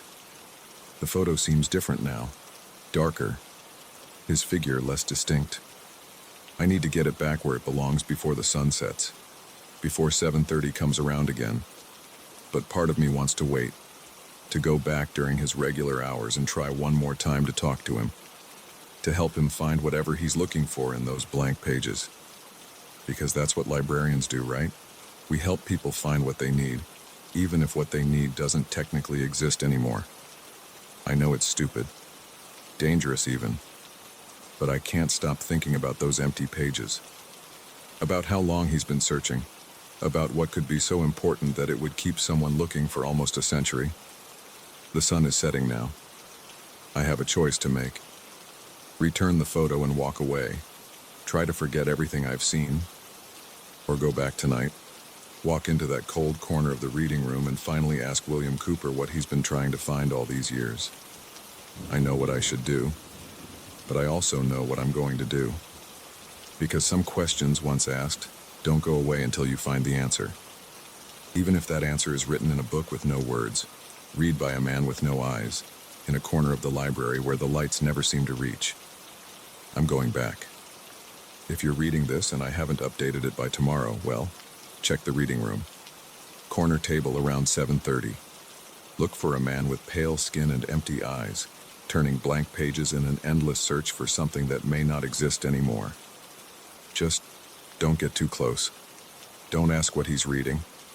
And whatever you do, don't look too long at those empty pages, because sometimes, in the right light, at the right angle, they don't look quite so empty anymore. Sometimes, just for a second, you might catch a glimpse of what he's been searching for all these years. And once you see it, you can't unsee it. Trust me on this. Some books are better left unread, some questions are better left unasked, and some corners of the library should stay dark and quiet, disturbed only by the endless whisper of blank pages turning in the night. But I'm still going back. God help me. I have to know. Maybe I'll see you there, in the reading room. Just, if you hear pages turning in the dark, walk the other way. Some stories don't have endings. Some searches never end. And some books are blank for a reason. I'll update this tomorrow, if I can. If not, well, there's always another empty chair at that corner table. Always another set of eyes to search those blank pages. Always another reader looking for words that vanished long ago. The sun just set. It's time. Wish me luck.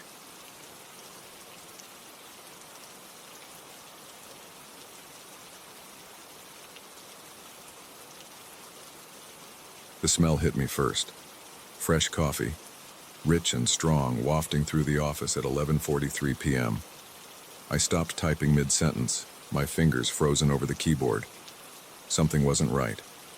I worked on the 14th floor of the Riverside Business Center, and I was the only one here. I'd been the only one here for hours. My desk lamp cast a yellow circle on the scattered papers and empty energy drink cans. Outside my office window, the city lights sparkled against the black sky. The cleaning crew had left around 8 p.m. Security did their rounds at 10. I'd waved to Jerry as he passed by, clipboard in hand. "Burning the midnight oil again, Mark?" he'd asked. I'd nodded, gesturing at the stack of reports I needed to finish before the morning meeting. But now, coffee. Not the stale dregs from the break room pot that had been sitting there since afternoon. This was fresh, the kind of aroma that only comes from coffee just brewed minutes ago. I pushed back from my desk, my chair squeaking in the silence. The sound seemed too loud. My heart thumped harder than it should have. It was probably nothing. Maybe someone from the cleaning crew had come back for something they forgot. Maybe another workaholic from another department had snuck in. But I knew that wasn't true. I had to badge in through security to get to this floor after hours. I would have heard the elevator. The smell was coming from the conference room next door. Light spilled from under the closed door, but I hadn't seen it turn on. I'd been sitting here for hours and that room had been dark. My mouth went dry. I stood up slowly, my legs stiff from sitting too long. The carpet muffled my footsteps as I moved toward the conference room door. I pressed my ear against it. Nothing. No voices, no movement. Just silence. My hand shook slightly as I reached for the door handle. The metal felt cold against my palm. I twisted it slowly, wincing at the small click it made. Then I pushed the door open, just a crack at first. The conference room lights were on full brightness, harsh fluorescent white that made me squint. As my eyes adjusted, I saw it. A coffee mug sat in the middle of the long table, steam rising from the dark liquid inside, and one of the black leather chairs was rotating, slowly, deliberately, as if someone had just been sitting in it and had gotten up moments ago. I shoved the door the rest of the way open, my pulse pounding in my ears. "Hello?" My voice cracked. I cleared my throat and tried again. "Is someone here?" The chair continued its lazy spin. The coffee mug sat there, innocent and ordinary, one of the generic white ones from the break room with the company logo on the side. Steam curled up from the surface. I stepped into the room. The air felt different, cooler than the rest of the office. My skin prickled with goosebumps. I moved closer to the table, my footsteps echoing in the empty room. The chair gradually slowed its rotation until it stopped facing me. The coffee smelled incredible. Fresh, expensive beans, perfectly brewed. Not the cheap stuff from the break room. I leaned over the mug. The liquid was black as ink, with tiny bubbles around the edges showing how recently it had been poured. "This isn't funny," I said to the empty room. My voice sounded thin and unconvincing. "Whoever's doing this, just come out." Silence answered me. The ventilation system hummed overhead. Outside the windows, a police siren wailed in the distance. I pulled out my phone and called security. It rang 4 times before Jerry picked up. "Front desk, this is Jerry." "Jerry, it's Mark up on 14. Has anyone else badged into this floor in the last few hours?" "Let me check the logs." I heard keyboard clicking. "Nope, just you and the cleaning crew earlier." "Everything okay up there?" My throat tightened. "Someone's been in the conference room. There's fresh coffee and—" "Hold on," Jerry interrupted. "The system's showing some weird readings from up there. Power fluctuations or something. I'm gonna come check it out." "Thanks, I'll—" The call cut off. I pulled the phone away from my ear. No signal. The lights flickered once, twice. The coffee mug rattled against the table. A low vibration hummed through the floor, making the windows buzz in their frames. The temperature dropped another 10 degrees. I could see my breath misting in the air. The chair started spinning again. Faster this time. The ceiling lights strobed, casting weird shadows that seemed to move on their own. My teeth chattered, partly from cold and partly from fear. I backed toward the door. The coffee mug slid across the table's smooth surface, leaving a trail of liquid that steamed in the cold air. It moved like someone was pushing it, but there was no one there. Just empty space and that spinning chair. My back hit the doorframe. The lights went out completely, plunging the room into darkness broken only by the city glow from outside. In that dim light, I saw something impossible. The chair stopped spinning, and there was a depression in the leather seat. Like someone was sitting there, someone I couldn't see. I ran. I slammed the conference room door behind me and sprinted to my office. My hands shook so badly I could barely grab my laptop and jacket. I didn't bother shutting down the computer or organizing the papers. I just shoved everything into my bag and ran for the elevator. The button light didn't come on when I pressed it. I jabbed it again and again, panic rising in my chest. Nothing. The elevator wasn't working. I turned to the emergency stairs, pushed through the heavy fire door, and took the steps 2 at a time, my dress shoes slapping against the concrete. 14 floors down. My legs burned. My lungs ached. But I didn't slow down. I hit the lobby at full speed, almost crashing into Jerry as he came out of the security office. "Whoa there!" He caught my arm to steady me. "What's going on?" "The cameras on 14 are all showing static, and the elevators—" "We need to check the security footage," I gasped, still trying to catch my breath. "From the last hour, the conference room." Jerry nodded, looking concerned. We went into the security office. a small room lined with monitors showing feeds from around the building. He pulled up the footage from the 14th floor conference room. At 11:40 p.m., the room was dark and empty. At 11:41, the lights came on. There was no one visible in the frame. At 11:42, one of the chairs moved on its own, spinning slowly. At 11:43, a coffee mug appeared on the table, steam rising from it. "That's impossible," Jerry muttered, rewinding and playing it again. Must be a glitch in the system. But we both knew it wasn't a glitch. We watched the footage 3 more times. Same thing. Empty room, lights, spinning chair, coffee mug materializing out of nowhere. "I'm calling this in," Jerry said, reaching for his phone. "We need to document this and get it investigated. Corporate's gonna want..." The security office lights flickered. The monitors went dark, then lit up with static. That same low vibration from upstairs thrummed through the floor. And then, impossibly, the smell of fresh coffee filled the small room. Jerry and I looked at each other. Without a word, we both moved toward the door. Behind us, one of the office chairs squeaked as it began to spin. We left the building. I called a taxi and waited with Jerry until his relief showed up for the next shift. Neither of us mentioned what we'd seen. What do you say about something like that? I didn't go back to the office for 3 days. When I finally returned, everything was normal. The conference room was exactly as it always had been. No coffee mug, no spinning chair. The security footage from that night was corrupted, nothing but static. But sometimes working late, I catch a whiff of fresh coffee when I know the break room pod is empty. And sometimes out of the corner of my eye, I see one of the conference room chairs moving slightly, as if someone has just gotten up. I don't work late anymore, and I switched to tea. That was 2 years ago. I still work in the same building, same office. Nothing like that has happened since. But I've noticed things. Small things. The way certain chairs seem to stay slightly warm, even when no one's been sitting in them. The coffee maker in the break room turning on by itself sometimes. Footsteps in empty hallways. The cleaning crew refuses to work on the 14th floor after dark now. 3 different people have quit after experiencing what they called strange things. Security does abbreviated rounds up here, just a quick walkthrough instead of the thorough check they do on other floors. I've done research, lots of it. The building's history is mostly boring, standard corporate stuff.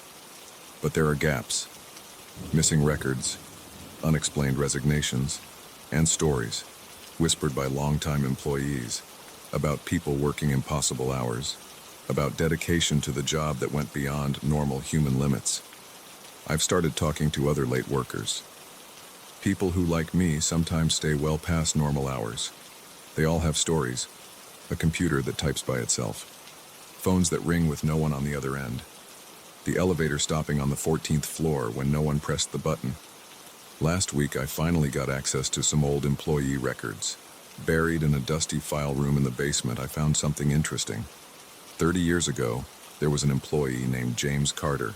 He worked in accounting on the 14th floor. According to his file, he routinely worked 8,100-hour weeks. His performance reviews were stellar. His dedication was legendary. Then one day, he just stopped coming in. No resignation letter, no explanation. His desk was found exactly as he'd left it. Computer still on, papers spread out, half-full coffee mug on the desk. The official story was that he'd had some kind of breakdown, burned out from too many hours, too much stress. But his security badge was never turned in. And in the weeks after his disappearance, people reported strange things on the 14th floor. The smell of coffee late at night, chairs that moved on their own, the feeling of being watched. I found his picture in the file. He's sitting at a desk, surrounded by papers and files. There's a coffee mug by his hand, a white one with the company logo. He's smiling at the camera, but his eyes look tired. So tired. Sometimes on quiet evenings when I'm working later than I should, I think I hear typing from the empty cubicles. And sometimes, just sometimes, I catch a glimpse of someone in the reflection of my computer screen. Someone sitting at a desk, surrounded by papers, drinking coffee from a white mug with the company logo. I've never seen his face clearly, but I know it's him, James Carter, still working late. still dedicated to the job, still here, 30 years after he disappeared. I'm writing this down because people should know. Not about ghosts or supernatural things. I'm still not sure I believe in those. But about dedication. About what happens when work becomes everything. When you give so much of yourself to a job that maybe, just maybe, part of you never leaves. The coffee maker just turned on in the break room. I can smell it from here. Rich, fresh, perfect. The kind of coffee that only gets made after midnight on the 14th floor. I'm going home now. The work can wait until morning. Some things are more important than deadlines and reports. Some prices are too high to pay. But before I go, I'll pour out a cup of that perfectly brewed coffee and leave it in the conference room. Old habits die hard, they say, even after you do.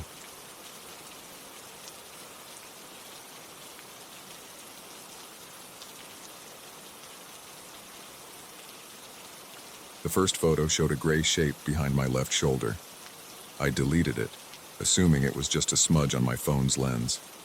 The second photo had the same blur, now closer. By the fifth photo, the shape had defined edges, shoulders, a head, arms hanging at its sides. That's when my hands started shaking so bad I dropped the phone on my kitchen table. Let me back up. This all started 3 days ago, when I decided to visit the Old North Cemetery on the outskirts of Boston. I'm Robert Blackwood, and I've lived in Massachusetts my whole life. But I'd never explored this particular historical graveyard. My interest wasn't purely academic. I'd been researching my family genealogy for months, trying to trace the Blackwood line back before my great-grandfather immigrated here from Scotland. The cemetery dated to the 1700s, perfect timing for finding some answers. The October weather was crisp but sunny when I parked my car outside the wrought iron gates. Dead leaves crunched under my boots as I walked the paths between the weathered headstones. Many were so old the inscriptions had worn away completely. I pulled out my phone to take reference photos of any interesting graves. The light was good, and I wanted clear shots of dates and names. My breath fogged in the cold air as I worked my way through the rows, scanning for familiar names. An hour in, I found the first Blackwood grave. Sarah Blackwood, died 1783. My heart rate picked up. This was exactly what I'd been hoping to find. I crouched down to brush away some dirt and moss from the stone. The surface was rough under my fingertips. I snapped several photos from different angles to capture the faint inscription. That's when the temperature seemed to drop about 10 degrees. The sun was still bright overhead, but goosebumps rose on my arms. I rubbed them, blaming the weather, and moved deeper into the cemetery. The next Blackwood grave appeared just 2 rows over. Thomas Blackwood, 1756-1801. Then another, William Blackwood, died 1792. And another, Mary Blackwood, died 1788. Soon I'd documented 8 different Blackwood graves, all from the same time period. My excitement grew with each discovery. This had to be more than coincidence. The whole time I was photographing the graves, I kept getting hit with random cold spots. The air would suddenly chill around me for a few seconds, then warm up again. The hair on the back of my neck stood up more than once, but I was too focused on my research to pay much attention. I did notice an odd smell that seemed to follow me as I moved between the graves, like damp earth and something metallic. It would come and go, always strongest when I was examining a Blackwood headstone. I figured it was just the autumn decay of leaves and grass. After about 3 hours, my phone battery was getting low and the sun was starting to set. I had dozens of photos to examine later. As I walked back to my car, a strong gust of wind hit me from behind, almost making me stumble. Dry leaves swirled around my feet. The metallic smell was overwhelming for a moment. I drove home feeling satisfied with my discoveries, already planning to dig deeper into these potential ancestors. My apartment was dark when I got back. I flipped on the lights and settled at my kitchen table with my laptop and phone, ready to start analyzing the photos. The first few shots were fine, just clear images of the gravestones I'd found. But then I noticed something odd in the background of one photo. A gray, misty shape hovering just behind where I'd been crouching. I zoomed in, but the shape just got more pixelated. Probably just a lens flare or dirty camera lens. I deleted that photo and moved on. But the shape appeared again in the next image, and the next. Each time it was slightly more distinct, slightly closer to where I was standing in the frame. My hands started trembling as I flipped through photo after photo.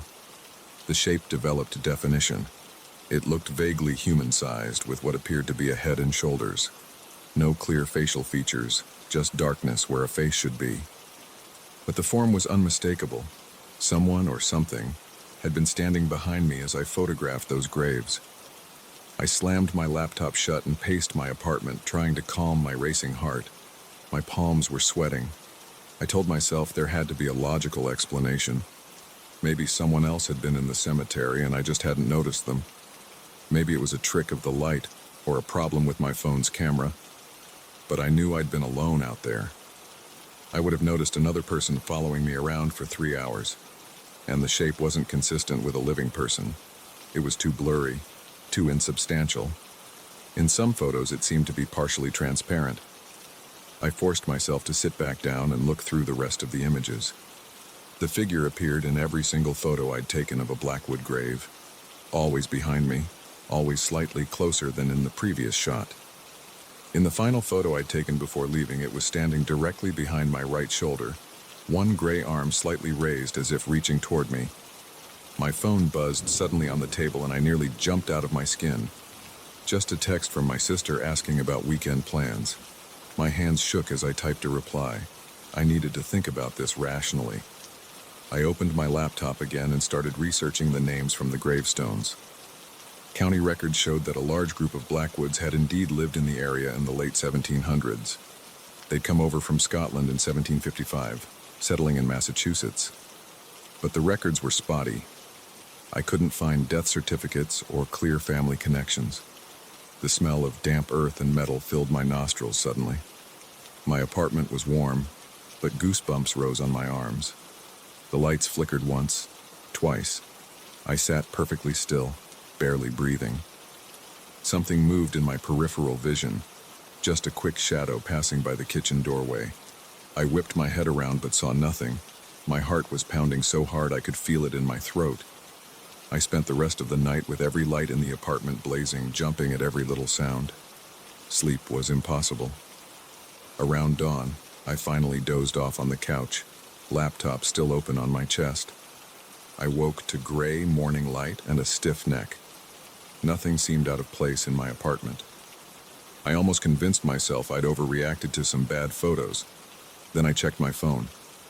Somehow, new photos had appeared in my camera roll overnight. Photos I definitely hadn't taken. They showed my apartment, my kitchen, my bedroom, my living room, all dark and grainy as if shot in low light. And in every single one, that same gray figure stood in the background watching. I deleted them all with shaking fingers, grabbed my jacket and keys, and practically ran out to my car. I needed coffee and time to think somewhere that wasn't my apartment. The local cafe was crowded with morning commuters. The normalcy helped calm my nerves. I found a corner table and pulled out my phone again, determined to figure out what was happening. The new photos were gone, but the cemetery ones remained. I studied them more carefully now. The figure seemed to be wearing old-fashioned clothes, what looked like a long coat or jacket. Its form was masculine in shape and tall, maybe 6 feet or more. Something about the pose was familiar. I scrolled back through the county records I'd found. There, a faded daguerreotype from 1801. Thomas Blackwood, the same one whose grave I'd photographed, stood stiffly in a long coat, one arm slightly raised. The exact same pose as the figure in my final cemetery photo. My coffee went cold as I dug deeper into the records. The Blackwoods had been a prominent family in the area, but they'd fallen into hard times in the early 1800s. A series of failed businesses, suspicious accidents, unexplained deaths. The family line had dwindled until only a few scattered branches remained. My great-grandfather had been one of those branches. He'd changed the spelling of our name slightly when he immigrated, which is why I hadn't made the connection before. But there was no doubt. I was descended from those original Massachusetts Blackwoods. The cafe had emptied out while I was researching. I looked up to find the barista giving me concerned glances. I'd been sitting there for hours, barely touching my drink. Time to head home and face whatever was waiting for me. My apartment felt different when I walked in, colder, somehow darker, despite the afternoon sun streaming through the windows. That earthy, metallic smell hung in the air. I did a quick walkthrough, checking all the rooms. Everything looked normal. Then I saw my laptop screen. I knew I'd closed it before leaving, but now it was open. A document was pulled up. Parish records from 1801. I definitely hadn't been looking at these earlier. The document detailed Thomas Blackwood's death and burial. He died suddenly at age 45, found in his study one morning. The cause was listed as natural causes, but a note from the examining doctor mentioned unusual circumstances. The body had been cold, as expected, but showed no signs of rigor mortis, and dark soil had been found under his fingernails and embedded in his clothes, though he hadn't been outside in days. I slammed the laptop shut again. My hands were trembling so badly I could barely type as I searched for more information about Thomas Blackwood. News clippings from 1801 painted an interesting picture. He'd been researching his own family history in the weeks before his death, trying to trace the Blackwood line back to Scotland. The same thing I'd been doing. My phone buzzed. Another text from my sister. She was worried because I hadn't answered her earlier message. I tried to type a response, but my fingers wouldn't cooperate. The smell of earth and metal was overwhelming now. The temperature in my apartment plunged. My breath fogged in front of my face. Something moved behind me. I could feel it, a presence hovering just over my shoulder. Slowly, forcing myself to stay calm, I opened my phone's camera and switched to selfie mode. The screen showed my face, pale and frightened.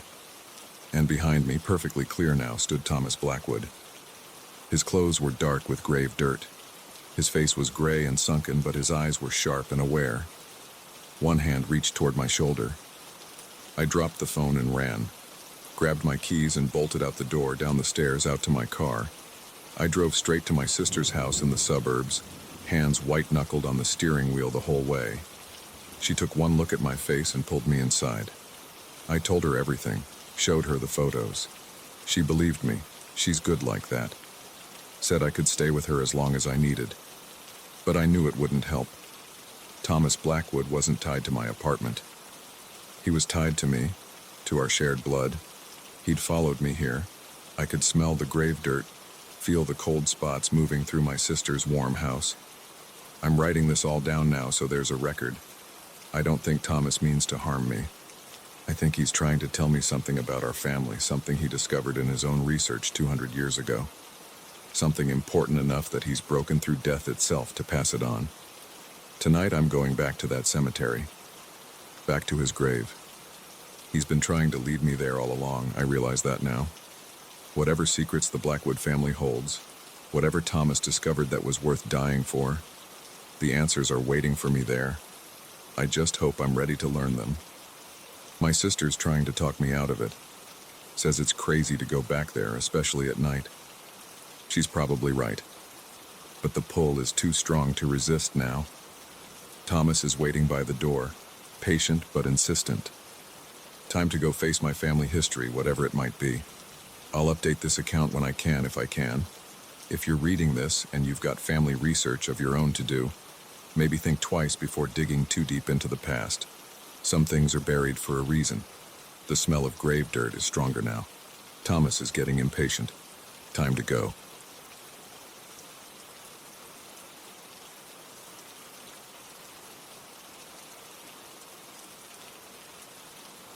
The first time I heard the footsteps, I blamed it on new apartment jitters. Everyone knows that buildings make weird noises at night. But by the third night, I couldn't ignore them anymore. They were too regular, too deliberate, and always in the exact same spot above my bedroom. I had just moved into Unit 3B of the Oakwood Apartments, a red brick building from the 1960s on the edge of downtown. The rent was surprisingly affordable for the location, and the realtor had emphasized the vintage charm of the worn hardwood floors and dated kitchen cabinets. What sealed the deal was the bedroom, spacious with large windows facing east. perfect for my work-from-home setup. The footsteps always started around 11:30 p.m., not the random creaks of settling wood or the muffled thuds of neighbors going about their business. These were clear, measured steps, back and forth in a precise pattern. 5 steps one way, pause, 5 steps back, over and over. After a week of disturbed sleep, I finally worked up the nerve to ask my next-door neighbor, Mrs. Rodriguez, about the noise. "Oh, honey," she said, adjusting her thick-rimmed glasses. "4B has been empty for months. The owner's been trying to renovate it, but there's some issue with the permits." I frowned. "Empty? Are you sure?" "Positive. I've lived here 15 years. I know everything that happens in this building." She leaned in closer, her voice dropping. "The last tenant moved out suddenly, just packed up and left one day. That night, I lay in bed with my eyes fixed on the ceiling, waiting. At exactly 11:32 p.m. it started. Step, step, step, step, step, pause. Step, step, step, step, step. The sound was clearer now that I was paying attention. Heavy boots on hardwood floors. I grabbed my phone and recorded the noise. Playing it back, the footsteps were perfectly audible. This wasn't my imagination. The next morning, I cornered the building superintendent, Mike, in the lobby. He was replacing a light bulb, balanced precariously on a stepladder. "Hey, quick question about 4B, I said, trying to sound casual. "Any chance someone's been working up there at night?" Mike shook his head, climbing down. "No way. Haven't touched that unit in weeks. Why?" I played him the recording. His face scrunched up in confusion. "That's weird," he said. "Want me to check it out?" We walked up to the 4th floor together. The hallway was darker than mine, with flickering fluorescent lights that needed replacing. 4B's door had a prominent "No Trespassing" sign and a heavy padlock. Mike unlocked it, and we stepped inside. The apartment was completely gutted. Bare concrete floors, exposed wiring hanging from the ceiling, half-demolished walls. A thick layer of dust covered everything. "See?" Mike said, gesturing around. "Nobody's been in here. Look at the dust, it's undisturbed." He was right. There were no footprints, no signs of recent activity. "Mind if I look around?" Mike shrugged. "Go ahead. Just don't touch any wiring." I walked through the space, my footsteps echoing in the emptiness. When I reached the area above my bedroom, I stopped. The floor was solid concrete here, no wood to creak. I jumped up and down a few times. The sound was nothing like what I heard at night. That evening, I installed a security camera in my bedroom, pointing it at the ceiling. I also bought a decibel meter app for my phone. If something was up there, I was going to document it. The footsteps started right on schedule. The decibel meter registered clear spikes with each step. The camera showed nothing unusual, just my white ceiling. I spent hours online researching the building's history. The Oakwood was built in 1964, converted to condos in the 1990s. No deaths reported on the premises, no major crimes.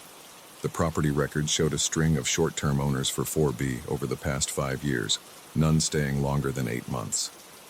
2 weeks into my investigation, I met Alice from 2B in the laundry room. She was sorting her darks when I mentioned the footsteps. "Oh God," she said, dropping a sock. "You hear them too?" My heart rate jumped. "What do you mean, too?" "The previous tenant in your unit, Jim something. He used to complain about noises from upstairs. Said it was driving him crazy. That's why he broke his lease and moved out." I swallowed hard. "Did he ever figure out what it was?" Alice shook her head. "He tried everything. Called the cops twice, but they never found anything. He even set up cameras and motion detectors. Nothing ever showed up on the recordings." "But I have recordings," I said, pulling out my phone. "Listen." I played the footsteps. Alice's face went pale. "That's exactly what he described," she whispered. I started keeping a detailed log. The footsteps always began between 11:30 and 11:35 p.m. They continued for exactly 47 minutes. The pattern never varied. 5 steps forward, pause for 3 seconds, 5 steps back, pause for 3 seconds, repeat. I mapped out the path of the steps on my ceiling. They formed a perfect line about 8 feet long. When I checked the demolished apartment above, This path crossed directly over a spot where the concrete floor changed color slightly, as if something had once stood there. My sleep suffered. Even with earplugs and a white noise machine, I couldn't ignore the rhythmic thudding overhead. I started sleeping on my couch, but I could still hear them, slightly muffled. One night, after a particularly stressful day at work, I'd had enough. When the footsteps started, I grabbed a broom and banged on the ceiling. "Hey!" I shouted. "Stop it!" The footsteps paused for a full minute, then they resumed, louder than before. I banged again, harder this time. "This isn't funny. I know someone's up there." Another pause. Then the steps continued, unchanged. My hands shaking, I grabbed my phone and called the police. 2 officers arrived 20 minutes later. They looked skeptical as I played them my recordings and showed them my logs. "Sir," the older officer said, "we've been to this building before about noise complaints. There's nothing up there." "Then come see for yourself," I insisted. They agreed to check the apartment. Mike arrived with the keys, looking annoyed at being woken up. We all went upstairs together. The apartment was exactly as before. Dusty, empty, undisturbed. The officers swept their flashlights across the bare floors and walls. "No signs of entry," the younger officer reported. "Windows are sealed shut. No footprints in the dust." And yet, as we stood there, I could still hear the footsteps through the floor, clear as day. The officers exchanged glances. One of them wrote down a non-emergency number and suggested I call if the disturbance continued. After they left, I sat in my living room, wide awake, listening to the steady rhythm overhead. I needed answers. The next day, I started interviewing everyone in the building. Most residents brushed me off or said they never noticed anything unusual. But Mr. Chen from 5B mentioned something interesting. "Before they gutted 4B, he said, that apartment had a weird layout. There was this long, narrow room right in the middle, like a hallway, but it didn't lead anywhere. Just a windowless space with a door at each end." I dug deeper into the building records at the city archives. The original floor plans showed that 4B had indeed been different from the other units. The strange corridor Mr. Chen mentioned was marked as a storage area on the blueprints. I also found something else. In 1965, just a year after the building opened, there was a police report about a resident of 4B who had reported similar noises. The report was frustratingly vague, mentioning only unexplained disturbances and possible trespassing. Weeks passed. The footsteps continued every night, unchanging. I learned to live with them, sort of. I bought better earplugs, installed soundproofing panels on my ceiling, and started taking sleeping pills. But I couldn't shake the feeling that I was missing something important. The precise timing, the exact repetition of the pattern, it felt almost mechanical. Then one day, while helping Mrs. Rodriguez carry her groceries, she mentioned that her late husband had been the building superintendent in the 1960s. "Oh, that was before all the renovations," she said. "The building was very different then. They had this old pneumatic message system like they used to have in office buildings. Little tubes that would carry messages between floors." "Where were the tubes?" I asked, suddenly alert. "All over, but the main system ran through the center of the building. They sealed it all up when they converted to condos." That night, I couldn't sleep. I kept thinking about the mysterious corridor in 4B right above my bedroom, about the discolored patch on the concrete floor, about the rhythmic, mechanical nature of the footsteps. I contacted a friend who worked in historical building preservation. She explained that pneumatic tube systems often had mechanical pumps that would cycle at regular intervals, creating a distinctive pattern of sounds as the air pressure built and released. The next day, I convinced Mike to let me examine the walls around my bedroom more closely. After an hour of careful inspection, I found it, a small metal panel, painted over so many times it was barely visible. When I pressed my ear against it, I could hear a faint whooshing sound.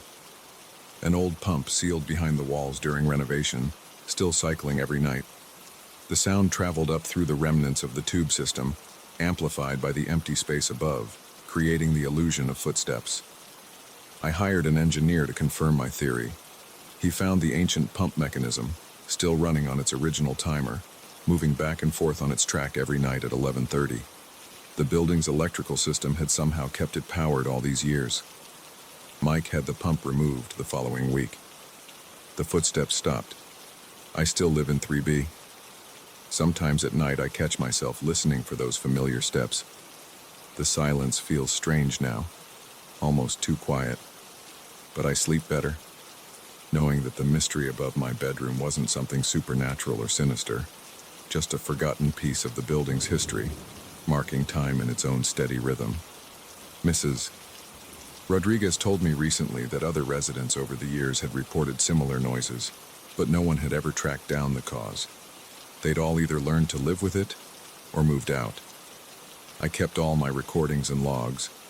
Sometimes I play them back, just to remind myself that it was real. 5 steps forward, pause, 5 steps back. The ghost in the machine, finally laid to rest.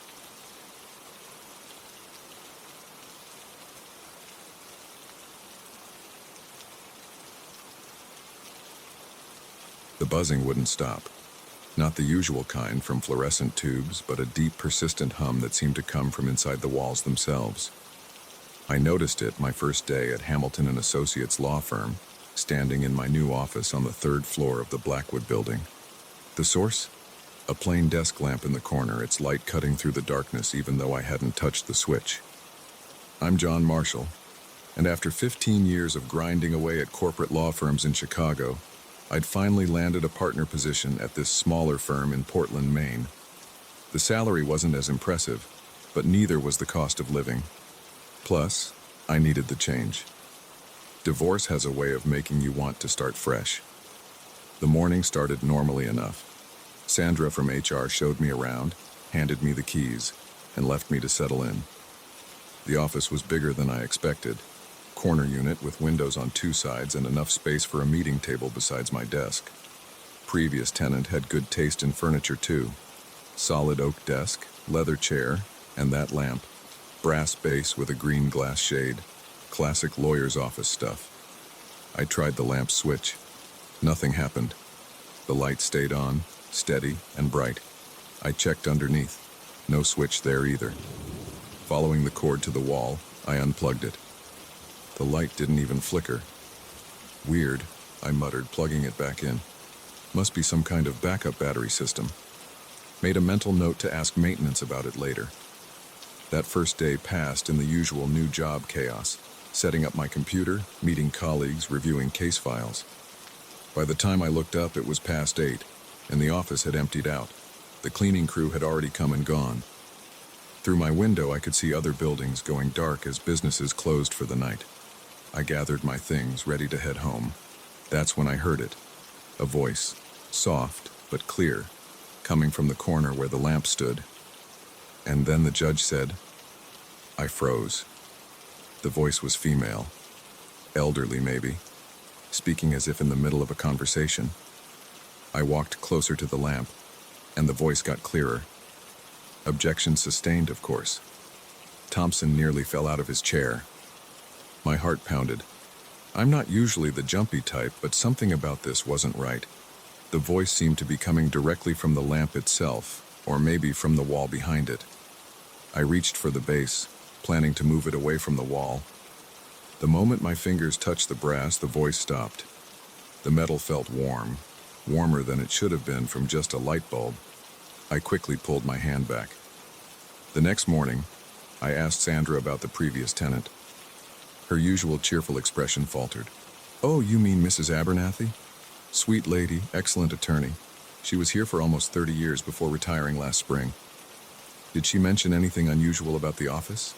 The lamp, maybe? Sandra's smile disappeared completely. I think you should talk to Mr. Hamilton about that. James Hamilton, the founding partner, was an imposing man in his 60s with steel gray hair and perfect posture. When I brought up the lamp, he leaned back in his chair and studied me for a long moment. Margaret Abernathy was one of the finest attorneys I've ever known, he said finally. Brilliant mind for contract law. She used to work late, always had that lamp on, said it helped her think. Did she ever mention hearing anything strange? Hamilton's expression hardened.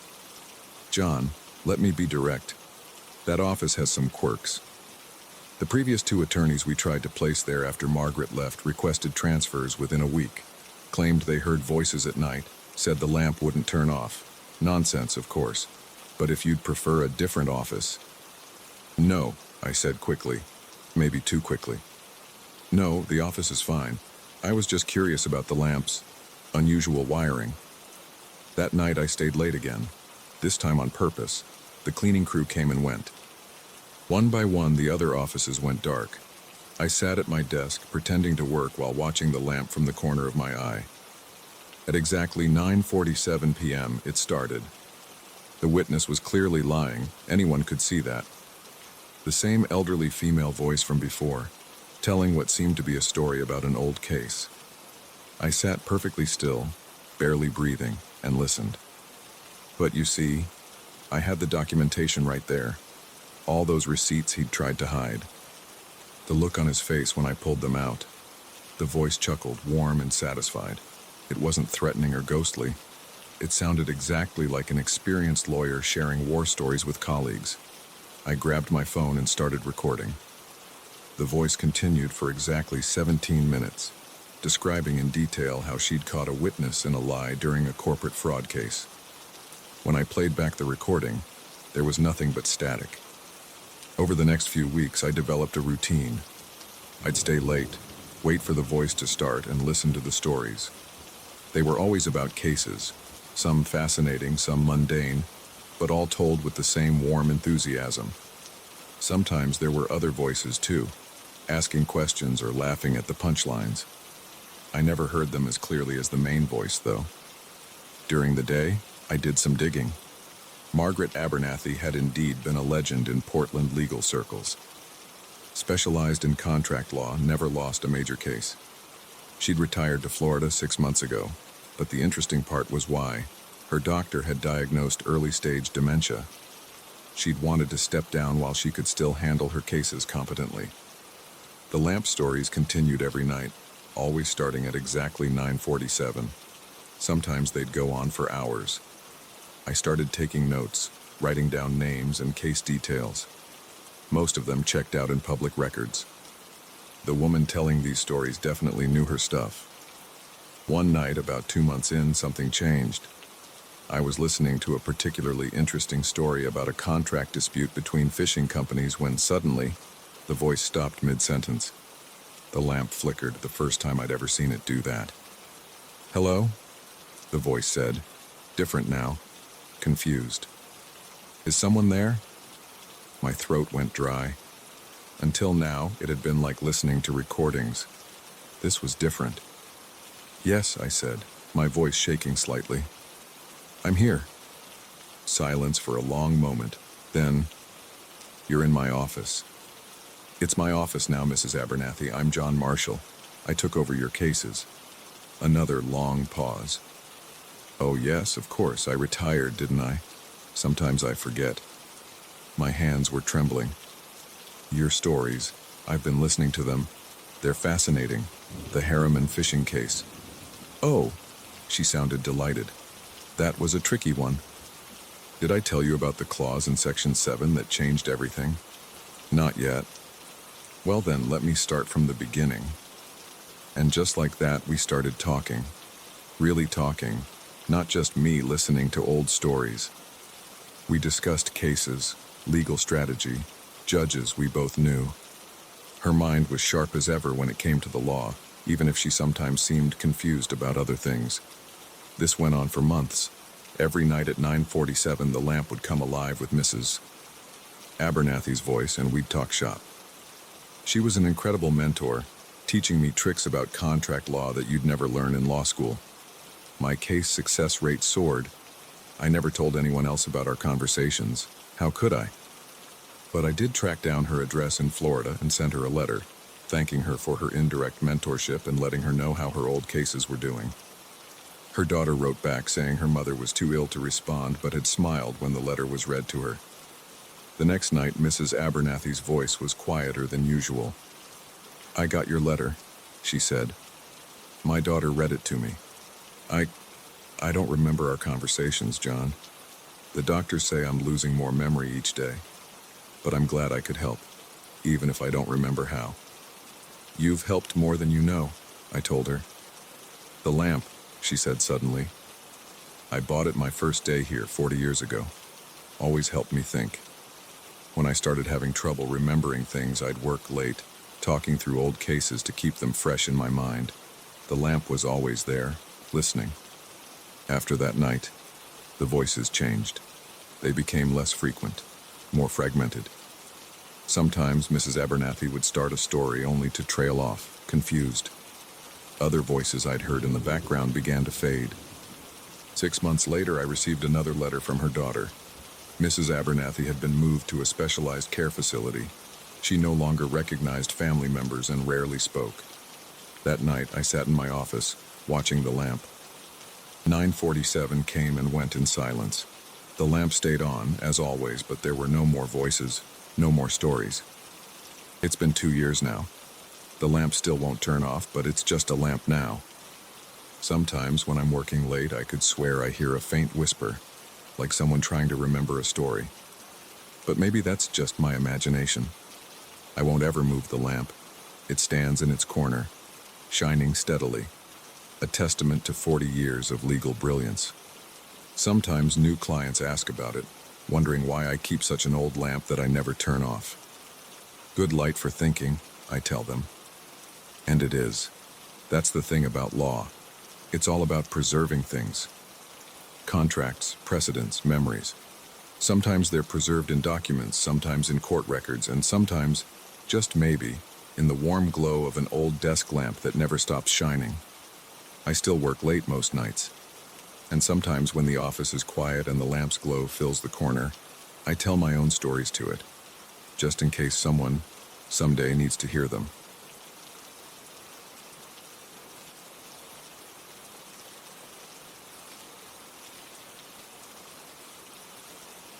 The first call came at 3:47 a.m. I know because I checked the time on the old Nokia phone my uncle had given me the day before. The screen lit up the darkness of my bedroom with its pale blue glow. Unknown number. I almost declined it, but something made me press the green button. Static crackled in my ear. Then voices, muffled and distant like people talking through thick glass. I pressed the phone harder against my ear, straining to hear.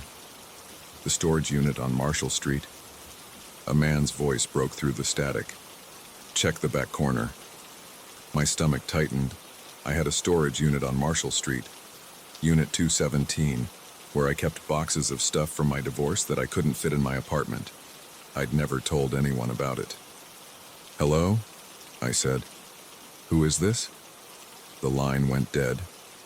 I sat up in bed, my t-shirt sticking to my back with sweat despite the cool October air coming through the window. The phone's screen showed the call had lasted 42 seconds. My Uncle Dave had given me the phone yesterday when I visited him at his repair shop. Found this while cleaning out the back room, he'd said. Still works fine. Could be a good backup phone. I'd tossed it in my jacket pocket without much thought. Now I turned it over in my hand, studying the scratched silver case and worn keypad. Sleep was impossible after that. I made coffee and sat at my kitchen counter, watching the sun rise through the window. The phone sat silent on the counter like a dead thing. At 9:15 a.m. it rang again. Same unknown number. Needs to be moved tonight. Different voice this time. A woman. Jack's old place on Cedar Lake Road. My coffee mug slipped from my hand and shattered on the floor. Jack was my best friend in high school. He'd died in a car crash 10 years ago. His parents still lived in the same house on Cedar Lake Road. Who are you? I demanded. How do you know about Jack? More static, then. He'll be there at midnight.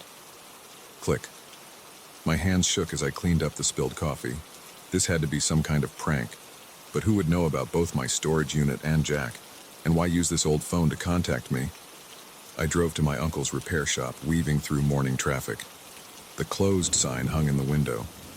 Dave always took Wednesdays off to go fishing. Back in my apartment, I paced. The phone stayed silent all day. I tried calling the unknown number back multiple times, but got only an automated message saying the number wasn't in service. At 6:23 p.m., another call. Combination is 14-27-8. A man's voice through the static. The same numbers as my gym locker. I'd never written them down anywhere. "Listen," I said, gripping the phone so hard my knuckles turned white. "I don't know who you are or how you know these things about me, but you need to stop this right now." Everything in place.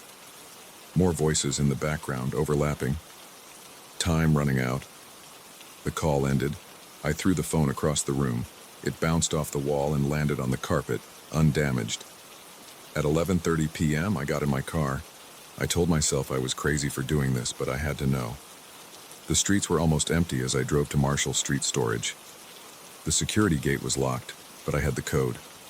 Yellow lights cast long shadows between the rows of identical metal doors. Unit 217 looked exactly as I'd left it 2 months ago.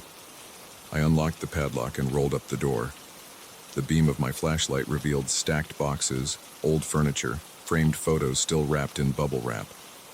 In the back corner, partially hidden behind a bookshelf, was a black duffel bag I'd never seen before. My hands trembled as I unzipped it. Inside was nothing but an old rotary phone, its cord coiled like a snake. The Nokia in my pocket rang, making me jump. Unknown number. "Now you understand." The woman's voice was clearer now, almost familiar. "We've been trying to reach you." "Reach me about what?" My voice echoed in the storage unit. The signals crossed sometimes. Static crackled. "Different times, different places. What does that mean? Who are you?" "Careful who you trust." Then the man's voice broke in. "They're watching the phones." The call ended. I stared at the rotary phone in the duffel bag. The metal felt cold under my fingers as I lifted it out. That's when I noticed the manufacturer's label on the bottom. The production date, October 2nd, 2024, tomorrow's date. My Nokia rang again. This time when I answered, there was no static, just a clear voice that sounded exactly like my own. "Don't answer the next call." I drove to Cedar Lake Road with both phones on the passenger seat. The Nokia stayed silent. Jack's old house was dark except for a single window upstairs. As I watched, a shadow moved across the light. The rotary phone in the duffel bag started ringing, an actual physical ring that shouldn't have been possible without it being connected to anything. I let it ring. After 5 rings, it stopped. The light in Jack's house went out. The Nokia lit up with a text message from the unknown number. "Smart choice." I spent the rest of the night driving aimlessly around the city, afraid to go home. The phone stayed quiet. As the sun rose, I pulled into a diner parking lot and tried to make sense of it all. The waitress brought me coffee I didn't remember ordering. "Rough night?" she asked. I nodded, not trusting myself to speak. "Those old phones," she said, gesturing at the Nokia on the table. "They pick up all sorts of strange signals. My grandmother used to say they could catch calls from different times." I looked up sharply, but she was already walking away. The Nokia's screen lit up with a final message. "Time to let go." I drove to the lake and threw both phones into the deep water. They disappeared without a splash. That was 3 months ago. I've moved to a new apartment, changed my phone number. But sometimes, late at night, I still hear phantom ringing. And when I check my call log, there's always one missed call from an unknown number, lasting exactly 0 seconds. I never answer unknown calls anymore. Some signals are better left uncrossed. Some voices should stay unheard. And sometimes the only way to escape the past or the future is to cut the line completely. But I can't stop wondering about those voices, those fragments of conversations that seemed to know everything about me. Were they warnings, threats, messages from another timeline trying to break through? I keep thinking about what the woman's voice said about signals crossing between different times and places, about the rotary phone with tomorrow's date, about my own voice telling me not to answer. Last week I saw my Uncle Dave at a family dinner. He asked what happened to that old Nokia he gave me. "Lost it," I said. He gave me an odd look. "What Nokia?" "The one you found in your shop, the backup phone you gave me 3 months ago." "Never gave you any phone," he said. Haven't cleaned out the shop in years. I went home and checked my calendar. October 2nd, 2024, the date on the rotary phone, was circled in red ink. I don't remember marking it. The circle is getting bigger every day. Sometimes I wake up at 3:47 a.m., exactly when that first call came. My apartment is silent, but I can feel something listening, waiting. The air hums with unspoken words and crossed signals. I've started writing everything down. Times, dates, names, places. Everything the voices mentioned.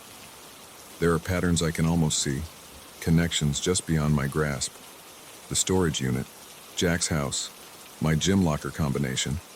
How did they know? Yesterday I found an old phone bill from 3 months ago. The unknown number appears in my call log, but when I try to read it, the digits seem to shift and blur. Each time I look, they're different. I bought a new phone last week, latest model, all the security features.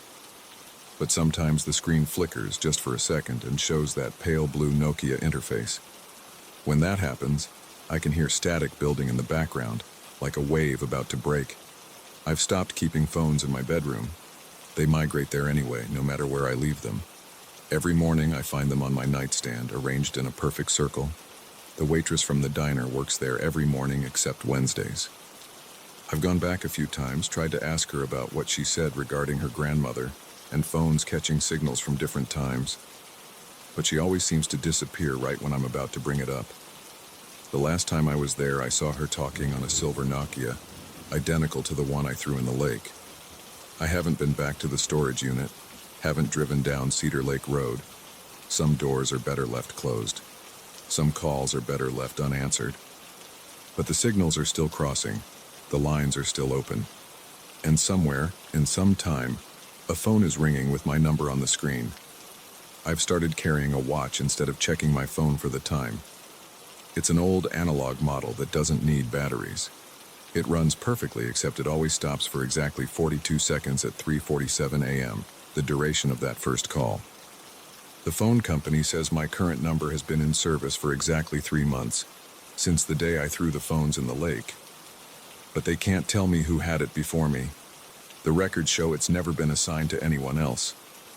I dream about rotary dials spinning on their own, about voices crossing through static like ships passing in fog, about phones ringing underwater. Maybe someday I'll answer again. Maybe someday I'll understand what they were trying to tell me, or warn me about. Until then, I keep my phones on silent and my doors locked at night. I avoid antique shops and repair stores. I've learned to live with the phantom ringing, the migrating phones, the circles that keep getting bigger. But sometimes, when I'm alone and the world is quiet, I think about sending a message back through time, about being the voice on the other end of the line, trying to warn myself about something I still don't understand. The signals are still crossing. The lines are still open, and somewhere a phone is ringing.